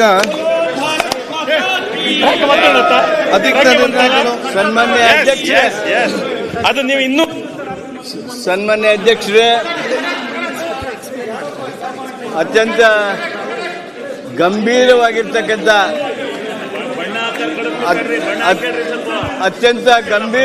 ಅತ್ಯಗತ್ಯವಾದಂತಹ ಅಧಿಕೃತ ನಿರ್ಣಯ ಮಂಡಿಸ್ತಾರೆ. ದಯವಿಟ್ಟು ಸ್ವಲ್ಪ ಕೇಳಿ. ಜನರ ಪರವಾಗಿ ವಿವಿಧ ಸಮಸ್ಯೆ ಬಗ್ಗೆ ಒಂದು ಚರ್ಚೆ ಆಗಲಿಲ್ಲ. ಈ ಒಂದು ವಿಚಾರದಿಂದಾಗಿ ಆಗ್ತಕ್ಕಂಥ ಇಂಪಾರ್ಟೆಂಟ್ ನಿರ್ಣಯ ಇದೆ. ಕರ್ನಾಟಕ ರಾಜ್ಯದ ಜನರ ಹಾಗೂ ನಮ್ಮ ದಕ್ಷಿಣ ಭಾರತದ ಜನರ ರಕ್ಷಣೆಗಾಗಿ ಹಾಗೂ ಪ್ರಜಾಪ್ರಭುತ್ವದಲ್ಲಿ ನಮಗೆ ಸೂಕ್ತವಾಗಿರ್ತಕ್ಕಂಥ ಸ್ಥಾನಮಾನ ಸಿಗಬೇಕನ್ನುವಂಥ ದೃಷ್ಟಿಯಿಂದ ಇವತ್ತು ಈ ಒಂದು ಸದನ ಒಂದು ನಿರ್ಣಯವನ್ನು ಸ್ವೀಕಾರ ಮಾಡಬೇಕಾಗಿದೆ. ಆದ್ದರಿಂದ ತಾವು ಶಾಂತವಾಗಿದ್ದು ಈ ನಿರ್ಣಯವನ್ನು ಅಂಗೀಕರಿಸಬೇಕು ಅಂತ ಹೇಳಿ ಕೇಳ್ತೀನಿ. ಕರ್ನಾಟಕ ವಿಧಾನಸಭೆಯು 2026ರಲ್ಲಿನ ಅಥವಾ ಅದರ ನಂತರ ನಡೆಸುವ ಹೊಸ ಜನಗಣತಿಯ ಆಧಾರದ ಮೇಲೆ ಚರ್ಚೆ ಮಾಡಬೇಕು. ಕ್ಷೇತ್ರ ಪುನರ್ವಿಂಗಡಣಾ ಪ್ರಕ್ರಿಯೆಯನ್ನು ಪರವಾಗಿ ಮಾತಾಡ್ತೀರಿ. ನಾವು ವಿರೋಧ ಮಾಡಲ್ಲ, ನಾವು ಪರವಾಗಿ ಮಾತಾಡ್ತೀರಿ. ಕರ್ನಾಟಕಕ್ಕೆ ನ್ಯಾಯ ಸಿಗಬೇಕು. ಕರ್ನಾಟಕದ ಧ್ವನಿ ಅಡಗಿಸಬಾರ್ದು ಮಾಡಬೇಕೆಂದು ಕರ್ನಾಟಕದ ಸೀಟು ಲೋಕಸಭಾ ಕಡಿಮೆ ಆಗಬಾರ್ದು. ಕರ್ನಾಟಕದ ಸೀಟು ಕಡಿಮೆ ಆಗಬಾರ್ದು. ನಾವು ಕೂಡ ಅದರ ಪರವಾಗಿದ್ದೀರಿ. ಅದಕ್ಕೆ ಸಪರೇಟ್ ಆಗಿ ಇದನ್ನ ತಗೊಳ್ಳಿ. ಇದನ್ನ ಸಪರೇಟ್ ಆಧರಿಸಿ ನಿರ್ಧರಿಸಬೇಕೆಂದು ಕೇಂದ್ರ ಸರ್ಕಾರಕ್ಕೆ ಈ ಸದನವು ಒತ್ತಾಯಿಸುತ್ತದೆ. ಕರ್ನಾಟಕದ ಕಡಿಮೆ ಆಗಬಾರ್ದು. ನಿರ್ಣಯವನ್ನ ಸ್ಪೆಷಲ್ ಅಧಿವೇಶನ ಕರೀರಿ. ಬಹಳ ಪ್ರಮುಖವಾದ್ದು. ಕರ್ನಾಟಕದಲ್ಲಿ ಇದು ಬಹಳ ಪ್ರಮುಖ. ಚುನಾಯಿತ ಪ್ರತಿನಿಧಿಗಳಿಗೆ ನಮ್ಮ ದಕ್ಷಿಣ ಭಾರತದ ಪ್ರತಿನಿಧಿಗಳು ರಾಜ್ಯಗಳಿಗೆ ನಮ್ಮ ಪಾಪ್ಯುಲೇಷನ್ ನಾವು ಪಾಪ್ಯುಲೇಷನ್ ನಿಯಂತ್ರಣ ಕರ್ನಾಟಕದ ಹಿತ ಕಾಪಾಡುವುದಕ್ಕಾಗಿ ನಮಗೆ ಲಭ್ಯ ಅದಕ್ಕೋಸ್ಕರ ನಾವು ಬೆಂಬಲ ಕೊಡ್ತೀವಿ. ದಯವಿಟ್ಟು ಚರ್ಚೆ ಮಾಡಿ. ಎಲ್ಲ ಸದಸ್ಯರು ಬಗ್ಗೆ ಚರ್ಚೆ ಮಾಡಿ. ಸಂವಿಧಾನದ ಬಗ್ಗೆ ಅವಕಾಶ ಕೊಟ್ರಲ್ಲ ನೀವು. ಸಂವಿಧಾನದ ಬಗ್ಗೆ ಅವಕಾಶ ಕೊಟ್ರಿ. ಸಂವಿಧಾನದಲ್ಲಿ ಚರ್ಚೆಗೆ ಅವಕಾಶ. ಮಾನ್ಯ ಮುಖ್ಯಮಂತ್ರಿಗಳು 1971ರ ಜನಗಣತಿಯನ್ನು ಆಧರಿಸಿ ಕ್ಷೇತ್ರ ಪುನರ್ವಿಂಗಡಣಾ ಪ್ರಕ್ರಿಯೆಯನ್ನು ನಿರ್ಧರಿಸಬೇಕೆಂದು ಕೇಂದ್ರ ಸರ್ಕಾರ ಒತ್ತಾಯಿಸಿ ಮಂಡಿಸಿರುವ ಅಧಿಕೃತ ನಿರ್ಣಯವನ್ನು ಈಗ ಸಭೆ ಮತಕ್ಕೆ ಹಾಕುತ್ತೇನೆ. ನಿರ್ಣಯದ ಪರವಾಗಿರುವವರು ಹೌದು ಎಂದು ಸೂಚಿಸಬೇಕು. ನಿರ್ಣಯದ ವಿರುದ್ಧವಾಗಿರುವವರು ಇಲ್ಲ ಎಂದು ಸೂಚಿಸಬೇಕು. ನಿರ್ಣಯ ಹೌದು ಪರವಾಗಿದೆ ಎಂದು ಭಾವಿಸುತ್ತೇನೆ. ನಿರ್ಣಯ ಹೌದು ಪರವಾಗಿದೆ. ಲೋಕಸಭೆ ನಿರ್ಣಯವು ಸರ್ವಾನುಮತದಿಂದ ಅಂಗೀಕೃತವಾಗಿದೆ. ಒಂದೇ ಒಂದು ದಿವಸ ಜನರ ಬಗ್ಗೆ ಚರ್ಚೆ ಆಗಲಿಲ್ಲ. ಚರ್ಚೆ ಮಾಡಲಿ. ಇಡೀ ಎಲ್ಲರೂ ಮಾತಾಡ್ಲಿ. ಎಲ್ಲಾ ಸದಸ್ಯರಿಗೂ ಹಕ್ಕಿದೆ ಮಾತಾಡಕ್ಕೆ. ಇದು ಎರಡನೇ ನಿರ್ಣಯ. ಸನ್ಮಾನ್ಯ ಅಧ್ಯಕ್ಷರೇ, ಇದು ನಮ್ಮ ಹಕ್ಕಿದು. ಕೂತ್ಕೊಂಡು ಚರ್ಚೆಯಲ್ಲಿ ಭಾಗವಹಿಸಿ ಅಂತ ವಿನಂತಿಸಿಕೊಳ್ತೀನಿ. ನಿಮ್ಮ ಆಸನ ಸ್ವೀಕರಿಸಿ. ಅಧ್ಯಕ್ಷರೇ, ಎಷ್ಟು ಬೇಗ ಚರ್ಚೆ ಮಾಡುವ. ಭಾರತವು ವಿಶ್ವದ ಅತಿ ದೊಡ್ಡ ಒಕ್ಕೂಟ ಪ್ರಜಾಪ್ರಭುತ್ವ. ಎರಡನ್ನೂ ಕೂಡ ನೀವು ಭಾರತ ಸಂವಿಧಾನದ ಭಾಗ 15ರಲ್ಲಿ ಪ್ರತಿಪಾದಿಸಿರುವ ಮುಕ್ತ ಮತ್ತು ನ್ಯಾಯಸಮ್ಮತ ಚುನಾವಣೆಯ ತತ್ವವು ಈ ಪ್ರಜಾಪ್ರಭುತ್ವದ ಆತ್ಮವಾಗಿದೆ. ಒಂದು ರಾಷ್ಟ್ರ ಒಂದು ಚುನಾವಣೆ ಪ್ರಸ್ತಾವವು ಭಾರತ ಪ್ರಜಾಸತ್ತಾತ್ಮಕ ಮತ್ತು ಒಕ್ಕೂಟ ವ್ಯವಸ್ಥೆಗೆ ಅಪಾಯವನ್ನುಂಟು ಮಾಡುತ್ತದೆ. ಬೇರೆ ಬೇರೆ ರಾಜ್ಯಗಳ ವಿಧಾನಸಭೆಗಳು ಅವುಗಳದ್ದೇ ಆದ ಅಧಿಕಾರ ಅವಧಿಗಳನ್ನು ಹೊಂದಿರುತ್ತವೆ ಮತ್ತು ಏಕರೂಪ ಚುನಾವಣಾ ವೇಳಾಪಟ್ಟಿಯು ರಾಷ್ಟ್ರೀಯ ವಿಷಯಗಳ ಮೇಲೆ ಹೆಚ್ಚಾಗಿ ಗಮನ ಹರಿಸುವ ಮತ್ತು ಸ್ಥಳೀಯ ಕಾರ್ಯಗಳನ್ನು ನಿರ್ಲಕ್ಷಿಸುವ ರಾಜ್ಯಗಳ ಸ್ವಾಯತ್ತತೆಯನ್ನು ದುರ್ಬಲಗೊಳಿಸಬಹುದು, ಖಚಿತಪಡಿಸಿಕೊಳ್ಳಬಹುದು. ಮುಖಂಡರು ಚುನಾವಣಾ ಸಿಬ್ಬಂದಿಯನ್ನು ನಿರ್ವಹಿಸುವುದು ಬೇಸರ ಕಡಿಮೆಗೊಂಡ ದೇಶದ ಎಲ್ಲ ರಾಜ್ಯಗಳನ್ನ ಗಮನಕ್ಕೆ ತೆಗೆದುಕೊಂಡು ಮಾಡುವಂತದ್ದು. ಚುನಾವಣೆ ವೆಚ್ಚ ಸುಮ್ಮನೆ ಏಕಾಏಕಿ ಚುನಾವಣೆ ಹೆಚ್ಚಾಗೋದು, ಚುನಾವಣೆ ಬಂದ ಸಂದರ್ಭದಲ್ಲಿ ಯಾವುದೇ ಅಭಿವೃದ್ಧಿ ಕಾರ್ಯಗಳಾಗಲ್ಲ. ಅಭಿವೃದ್ಧಿ ಕಾರ್ಯಗಳೆಲ್ಲ ಪ್ರತಿ ಸರಿನೂ ಕೂಡ ಲೋಕಸಭೆಗೆ 2 ತಿಂಗಳು, ವಿಧಾನಸಭೆಗೆ 2 ತಿಂಗಳು, ಜಿಲ್ಲಾ ಪಂಚಾಯತಿಗೆ 2 ತಿಂಗಳು, ಕಾರ್ಪೊರೇಷನ್ ಎಲೆಕ್ಷನ್ ಹಿಂಗೆ ಮಾಡಿದ್ರೆ ಅಭಿವೃದ್ಧಿ ಕಾರ್ಯಗಳು ಕುಂಠಿತ ಆಗ್ತದೆ. ಅನ್ನೆಸೆಸರಿಲಿ ರಾಜ್ಯದ ದೇಶದ ಜನಗಳ ದುಡ್ಡು ಹಾಳಾಗ್ತಾ ಇದೆ. ಅದನ್ನ ಈ ತರ ಒನ್ ನೇಷನ್ ಒನ್ ಎಲೆಕ್ಷನ್ ಮಾಡಿದ್ರೆ ದೇಶದ ದುಡ್ಡು ಉಳಿಯುತ್ತೆ. ಇದು ಸರ್ವಾನುಮತ ಇದೆಲ್ಲ, ಇದನ್ನ ವಿರೋಧ ಮಾಡ್ತಾ ಇದ್ದೀರಿ ನಾವು. ಅದಕ್ಕಾಗಿ ಇದೊಂದು ವಿರೋಧ ಮಾಡ್ತಾ ಇದ್ದೀರಿ. ಇದನ್ನ ದಯಮಾಡಿ ಈಗಾಗಲೇ ರಾಷ್ಟ್ರಪತಿ ಮಾಜಿ ರಾಷ್ಟ್ರಪತಿ ರಾಮನಾಥ್ ಕೋವಿಂದ್ ಅವರಲ್ಲಿ ಮಾನ್ಯ ಮುಖ್ಯಮಂತ್ರಿಗಳು ಒಂದು ರಾಷ್ಟ್ರ ಒಂದು ಚುನಾವಣೆ ಪ್ರಸ್ತಾವವು ಪ್ರಜಾಸತ್ತಾತ್ಮಕ ಮತ್ತು ಒಕ್ಕೂಟ ವ್ಯವಸ್ಥೆಗೆ ಅಪಾಯ ಉಂಟು ಮಾಡುವುದರಿಂದ ಈ ಕಠೋರ ನೀತಿಯನ್ನು ಅನುಷ್ಠಾನಗೊಳಿಸಬಾರದೆಂದು ಕೇಂದ್ರ ಸರ್ಕಾರ ಒತ್ತಾಯಿಸಿ ಮಂಡಿಸಿರುವ ಅಧಿಕೃತ ನಿರ್ಣಯವನ್ನು ಈಗ ಸಭೆಯ ಮತಕ್ಕೆ ಹಾಕುತ್ತೇನೆ. ನಿರ್ಣಯದ ಪರವಾಗಿರುವವರು ಹೌದು ಎಂದು ಸೂಚಿಸಬೇಕು, ನಿರ್ಣಯದ ವಿರುದ್ಧವಾಗಿರುವ ಇಲ್ಲ ಎಂದು ಸೂಚಿಸಬೇಕು. ನಿರ್ಣಯವು ಹೌದು ಎನ್ನುವ ಪರವಾಗಿದೆ ಎಂದು ಭಾವಿಸುತ್ತೇನೆ. ನಿರ್ಣಯವು ಹೌದು ಎನ್ನುವ ಪರವಾಗಿದೆ. ನಿರ್ಣಯವು ಸರ್ವಾನುಮತದಿಂದ ಅಂಗೀಕೃತವಾಗಿದೆ. ಮಾಜಿ ರಾಷ್ಟ್ರಪತಿ ಪ್ರಣಬ್ ಮುಖರ್ಜಿ ಅವರು ಹೇಳಿದ್ದಾರೆ, ದೇಶದ ಹಣ ಪೋಲಾಗುತ್ತೆ. ಈ ಒಂದು ನೀತಿ ಸಂಹಿತೆಯಿಂದ ಅಭಿವೃದ್ಧಿ ಕಾರ್ಯ ಪ್ರಣಬ್ ಮುಖರ್ಜಿ ಅವರು ಹೇಳಿದ್ದಾರೆ. ಪ್ರಣಬ್ ಮುಖರ್ಜಿ ಅವರು ಕಾಂಗ್ರೆಸ್ಸಿನ ಹಿರಿಯ ನಾಯಕರು, ಅವರು ಹೇಳಿದ್ದಾರೆ ಬೇಡ ಬೇಡ ಬೇಡ ಅಂತ. ಮಕ್ಕಳ ಶಿಕ್ಷಣ ಸಂಬಂಧಪಟ್ಟ ನಿರ್ಣಯ ಮಾಡ್ತಾ ಇದೆ, ಇದರ ಬಗ್ಗೆ ಚರ್ಚೆ ಮಾಡಿ. ಪರಿಣಾಮ ಬೀರುತ್ತಿದ್ದು ನೀವು ದಯವಿಟ್ಟು ಇದಕ್ಕೋಸ್ಕರ ಇವೆರಡು ವಿಚಾರಕ್ಕೋಸ್ಕರ ಮಾತ್ರವಲ್ಲದೆ ರಾಜ್ಯ ಸರ್ಕಾರದ ಪ್ರವೇಶ ನೀಡುವ ವಿಶೇಷ ಅಧಿವೇಶನ ಕರೀರಿ, ರೆಡಿ ಇದ್ದೀರಿ. ಇದನ್ನು ರದ್ದುಪಡಿಸಬೇಕೆಂದು ಕೋರಲಾಗಿದೆ. ಪರೀಕ್ಷೆಯಿಂದ ಕರ್ನಾಟಕಕ್ಕೆ ವಿನಾಯಿತಿ ನೀಡಬೇಕೆಂದು ಹಾಗೂ ಶಾಲಾ ಶಿಕ್ಷಣದಲ್ಲಿ ವಿದ್ಯಾರ್ಥಿಗಳಿಗೆ ರಾಜ್ಯ ಸರ್ಕಾರವು ನಡೆಸುವ ಸಾಮಾನ್ಯ ಪ್ರವೇಶ ಪರೀಕ್ಷೆ CET ಅಂಕಣಗಳ ಆಧರಿಸಿ ವೈದ್ಯಕೀಯ ಕಾಲೇಜುಗಳಿಗೆ ನೀವೇನ್ ಮಾಡ್ತಿದ್ದೀರಿ? ಇಲ್ಲಿ ಜನರ ಬಗ್ಗೆ ಒಂದು ನಿಮಿಷ ಚರ್ಚೆ ಮಾಡುದಿಲ್ಲ. ಬಹಳಷ್ಟು ಸಮಯ ಜನರ ಬಗ್ಗೆ ಇದೆ, ಒಂದು ಅಭಿವೃದ್ಧಿಗೆ ಮಾತಾಡಲಿಲ್ಲ, ಜನರ ಕಷ್ಟಗಳೇ ಮಾತಾಡಲಿಲ್ಲ, ದಿನನಿತ್ಯ ಸಮಸ್ಯೆಗಳೇ ಮಾತಾಡಲಿಲ್ಲ. ಇಲ್ಲಿ ನೀವು ಪ್ರಜೆ ಉಳಿಸುವವರಂತ ನೀವು ಹೇಳ್ತೀರಿ, ಏನ್ ಮಾಡುದು? ಅಧಿನಿಯಮ 2019 ಕೇಂದ್ರ ಅಧಿನಿಯಮ 30ರ ಅಗತ್ಯ ತಿದ್ದುಪಡಿ ಸಹ ಹಿಂದೆ ಕಾಂಗ್ರೆಸ್ ಇದ್ದಾಗ ಕೇಂದ್ರ ಸರ್ಕಾರವನ್ನು 1983ರಲ್ಲೂ ಕೂಡ ಆಯೋಗ ರಿಪೋರ್ಟ್ ಕೊಟ್ಟಿದೆ. ಮಾನ್ಯ ಅಧ್ಯಕ್ಷರೇ, ಮುಖ್ಯಮಂತ್ರಿಗಳು ನೀಟ್ ಪರೀಕ್ಷೆಯನ್ನು ಪೋಲಾಗದನ್ನ ತಡಿಬಹುದು, ನೀಟ್ ಪರೀಕ್ಷೆ ವ್ಯವಸ್ಥೆಯನ್ನು ರದ್ದುಪಡಿಸಬೇಕೆಂದು ದೇಶದಲ್ಲಿ ಕೇಂದ್ರ ಸರ್ಕಾರ ಒತ್ತಾಯಿಸಿ ಈಗ ಸಭೆಯ ಮತಕ್ಕೆ ಹಾಕುತ್ತೇನೆ. ನಿರ್ಣಯದ ಪರವಾಗಿರುವವರು ಹೌದು ಎಂದು ಸೂಚಿಸಬೇಕು, ನಿರ್ಣಯದ ವಿರುದ್ಧವಾಗಿರುವವರು ಇಲ್ಲ ಎಂದು ಸೂಚಿಸಬೇಕು. ನಿರ್ಣಯವು ಹೌದು ಪರವಾಗಿದೆ ಎಂದು ಭಾವಿಸುತ್ತೇನೆ. ನಿರ್ಣಯ ಹೌದು ಪರವಾಗಿದೆ. ನಿರ್ಣಯವು ಸರ್ವಾನುಮತದಿಂದ ಅಂಗೀಕೃತವಾಗಿದೆ. ಈಗ 4ನೇ ನಿರ್ಣಯ, ಅದು ಇಂಪಾರ್ಟೆಂಟ್ ನಿರ್ಣಯ. ಸ್ವಲ್ಪ ಕೇಳಿ, ಭಾಗವಹಿಸಕ್ಕಿಂತ ಇಲ್ಲ, ಸ್ವಲ್ಪ ಮಾಹಿತಿ ಬರೀ, ಸ್ವಲ್ಪ ಕೇಳಿ.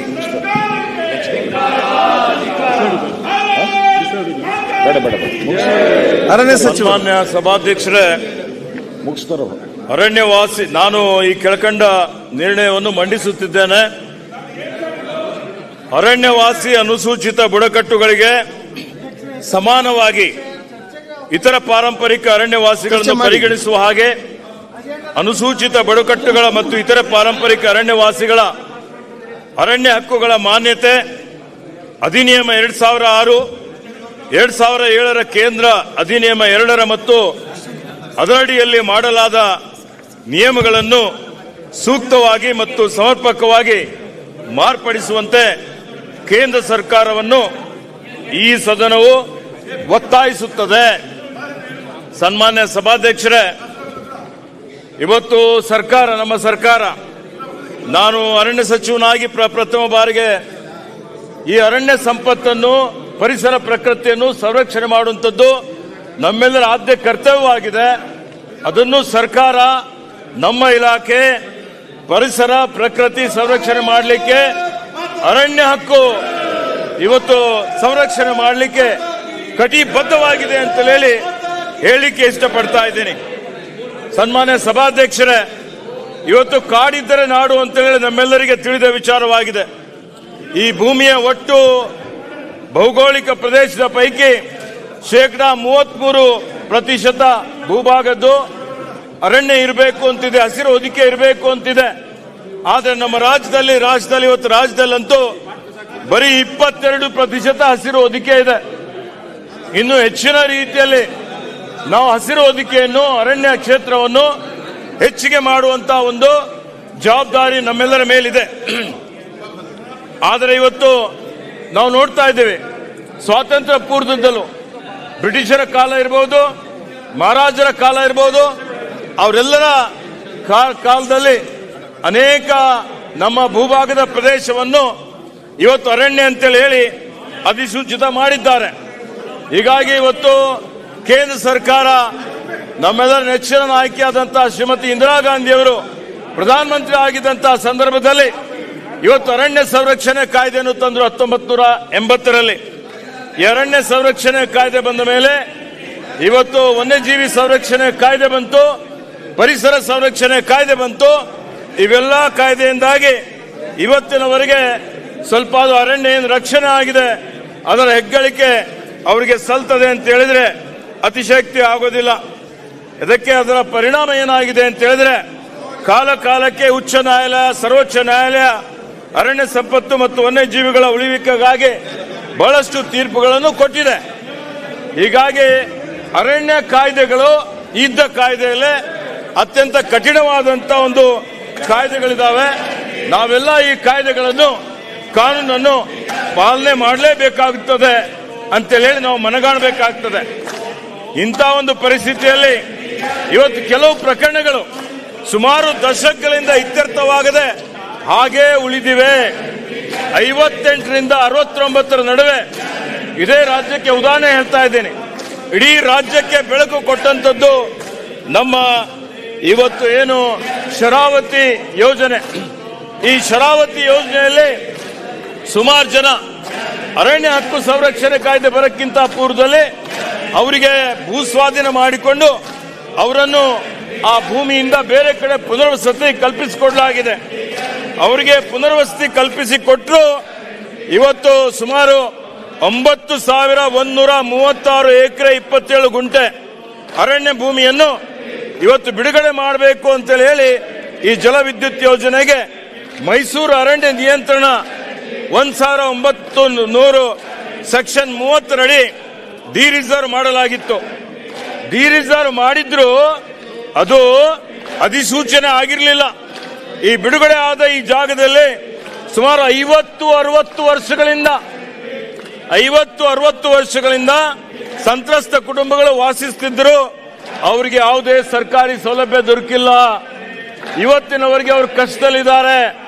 ಹೀಗಾಗಿ ಅನೇಕ ಸಲ ಸತತವಾಗಿ ಬಂದಂತ ಸರ್ಕಾರಗಳು ಪ್ರಯತ್ನ ಪಟ್ಟರು ಅವರಿಗೆ ಅವರ ಹಕ್ಕುಗಳು ಏನು ಅವರ ಜಮೀನಿನ ಮಾಲೀಕತ್ವ ಇದೆ ಆ ಹಕ್ಕು ಕೊಡಲಿಕ್ಕೆ ಸಾಧ್ಯ ಆಗಿಲ್ಲ.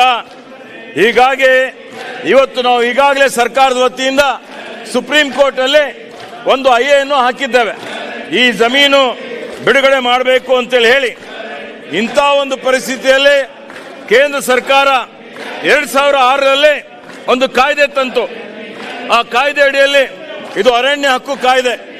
2006ರಲ್ಲಿ ಕಾಯ್ದೆಯಾಗಿ 2008ರಲ್ಲಿ ಇದನ್ನು ಅನುಷ್ಠಾನ ಮಾಡುವಂತ ಒಂದು ಪ್ರಕ್ರಿಯೆ ಪ್ರಾರಂಭ ಆಯಿತು.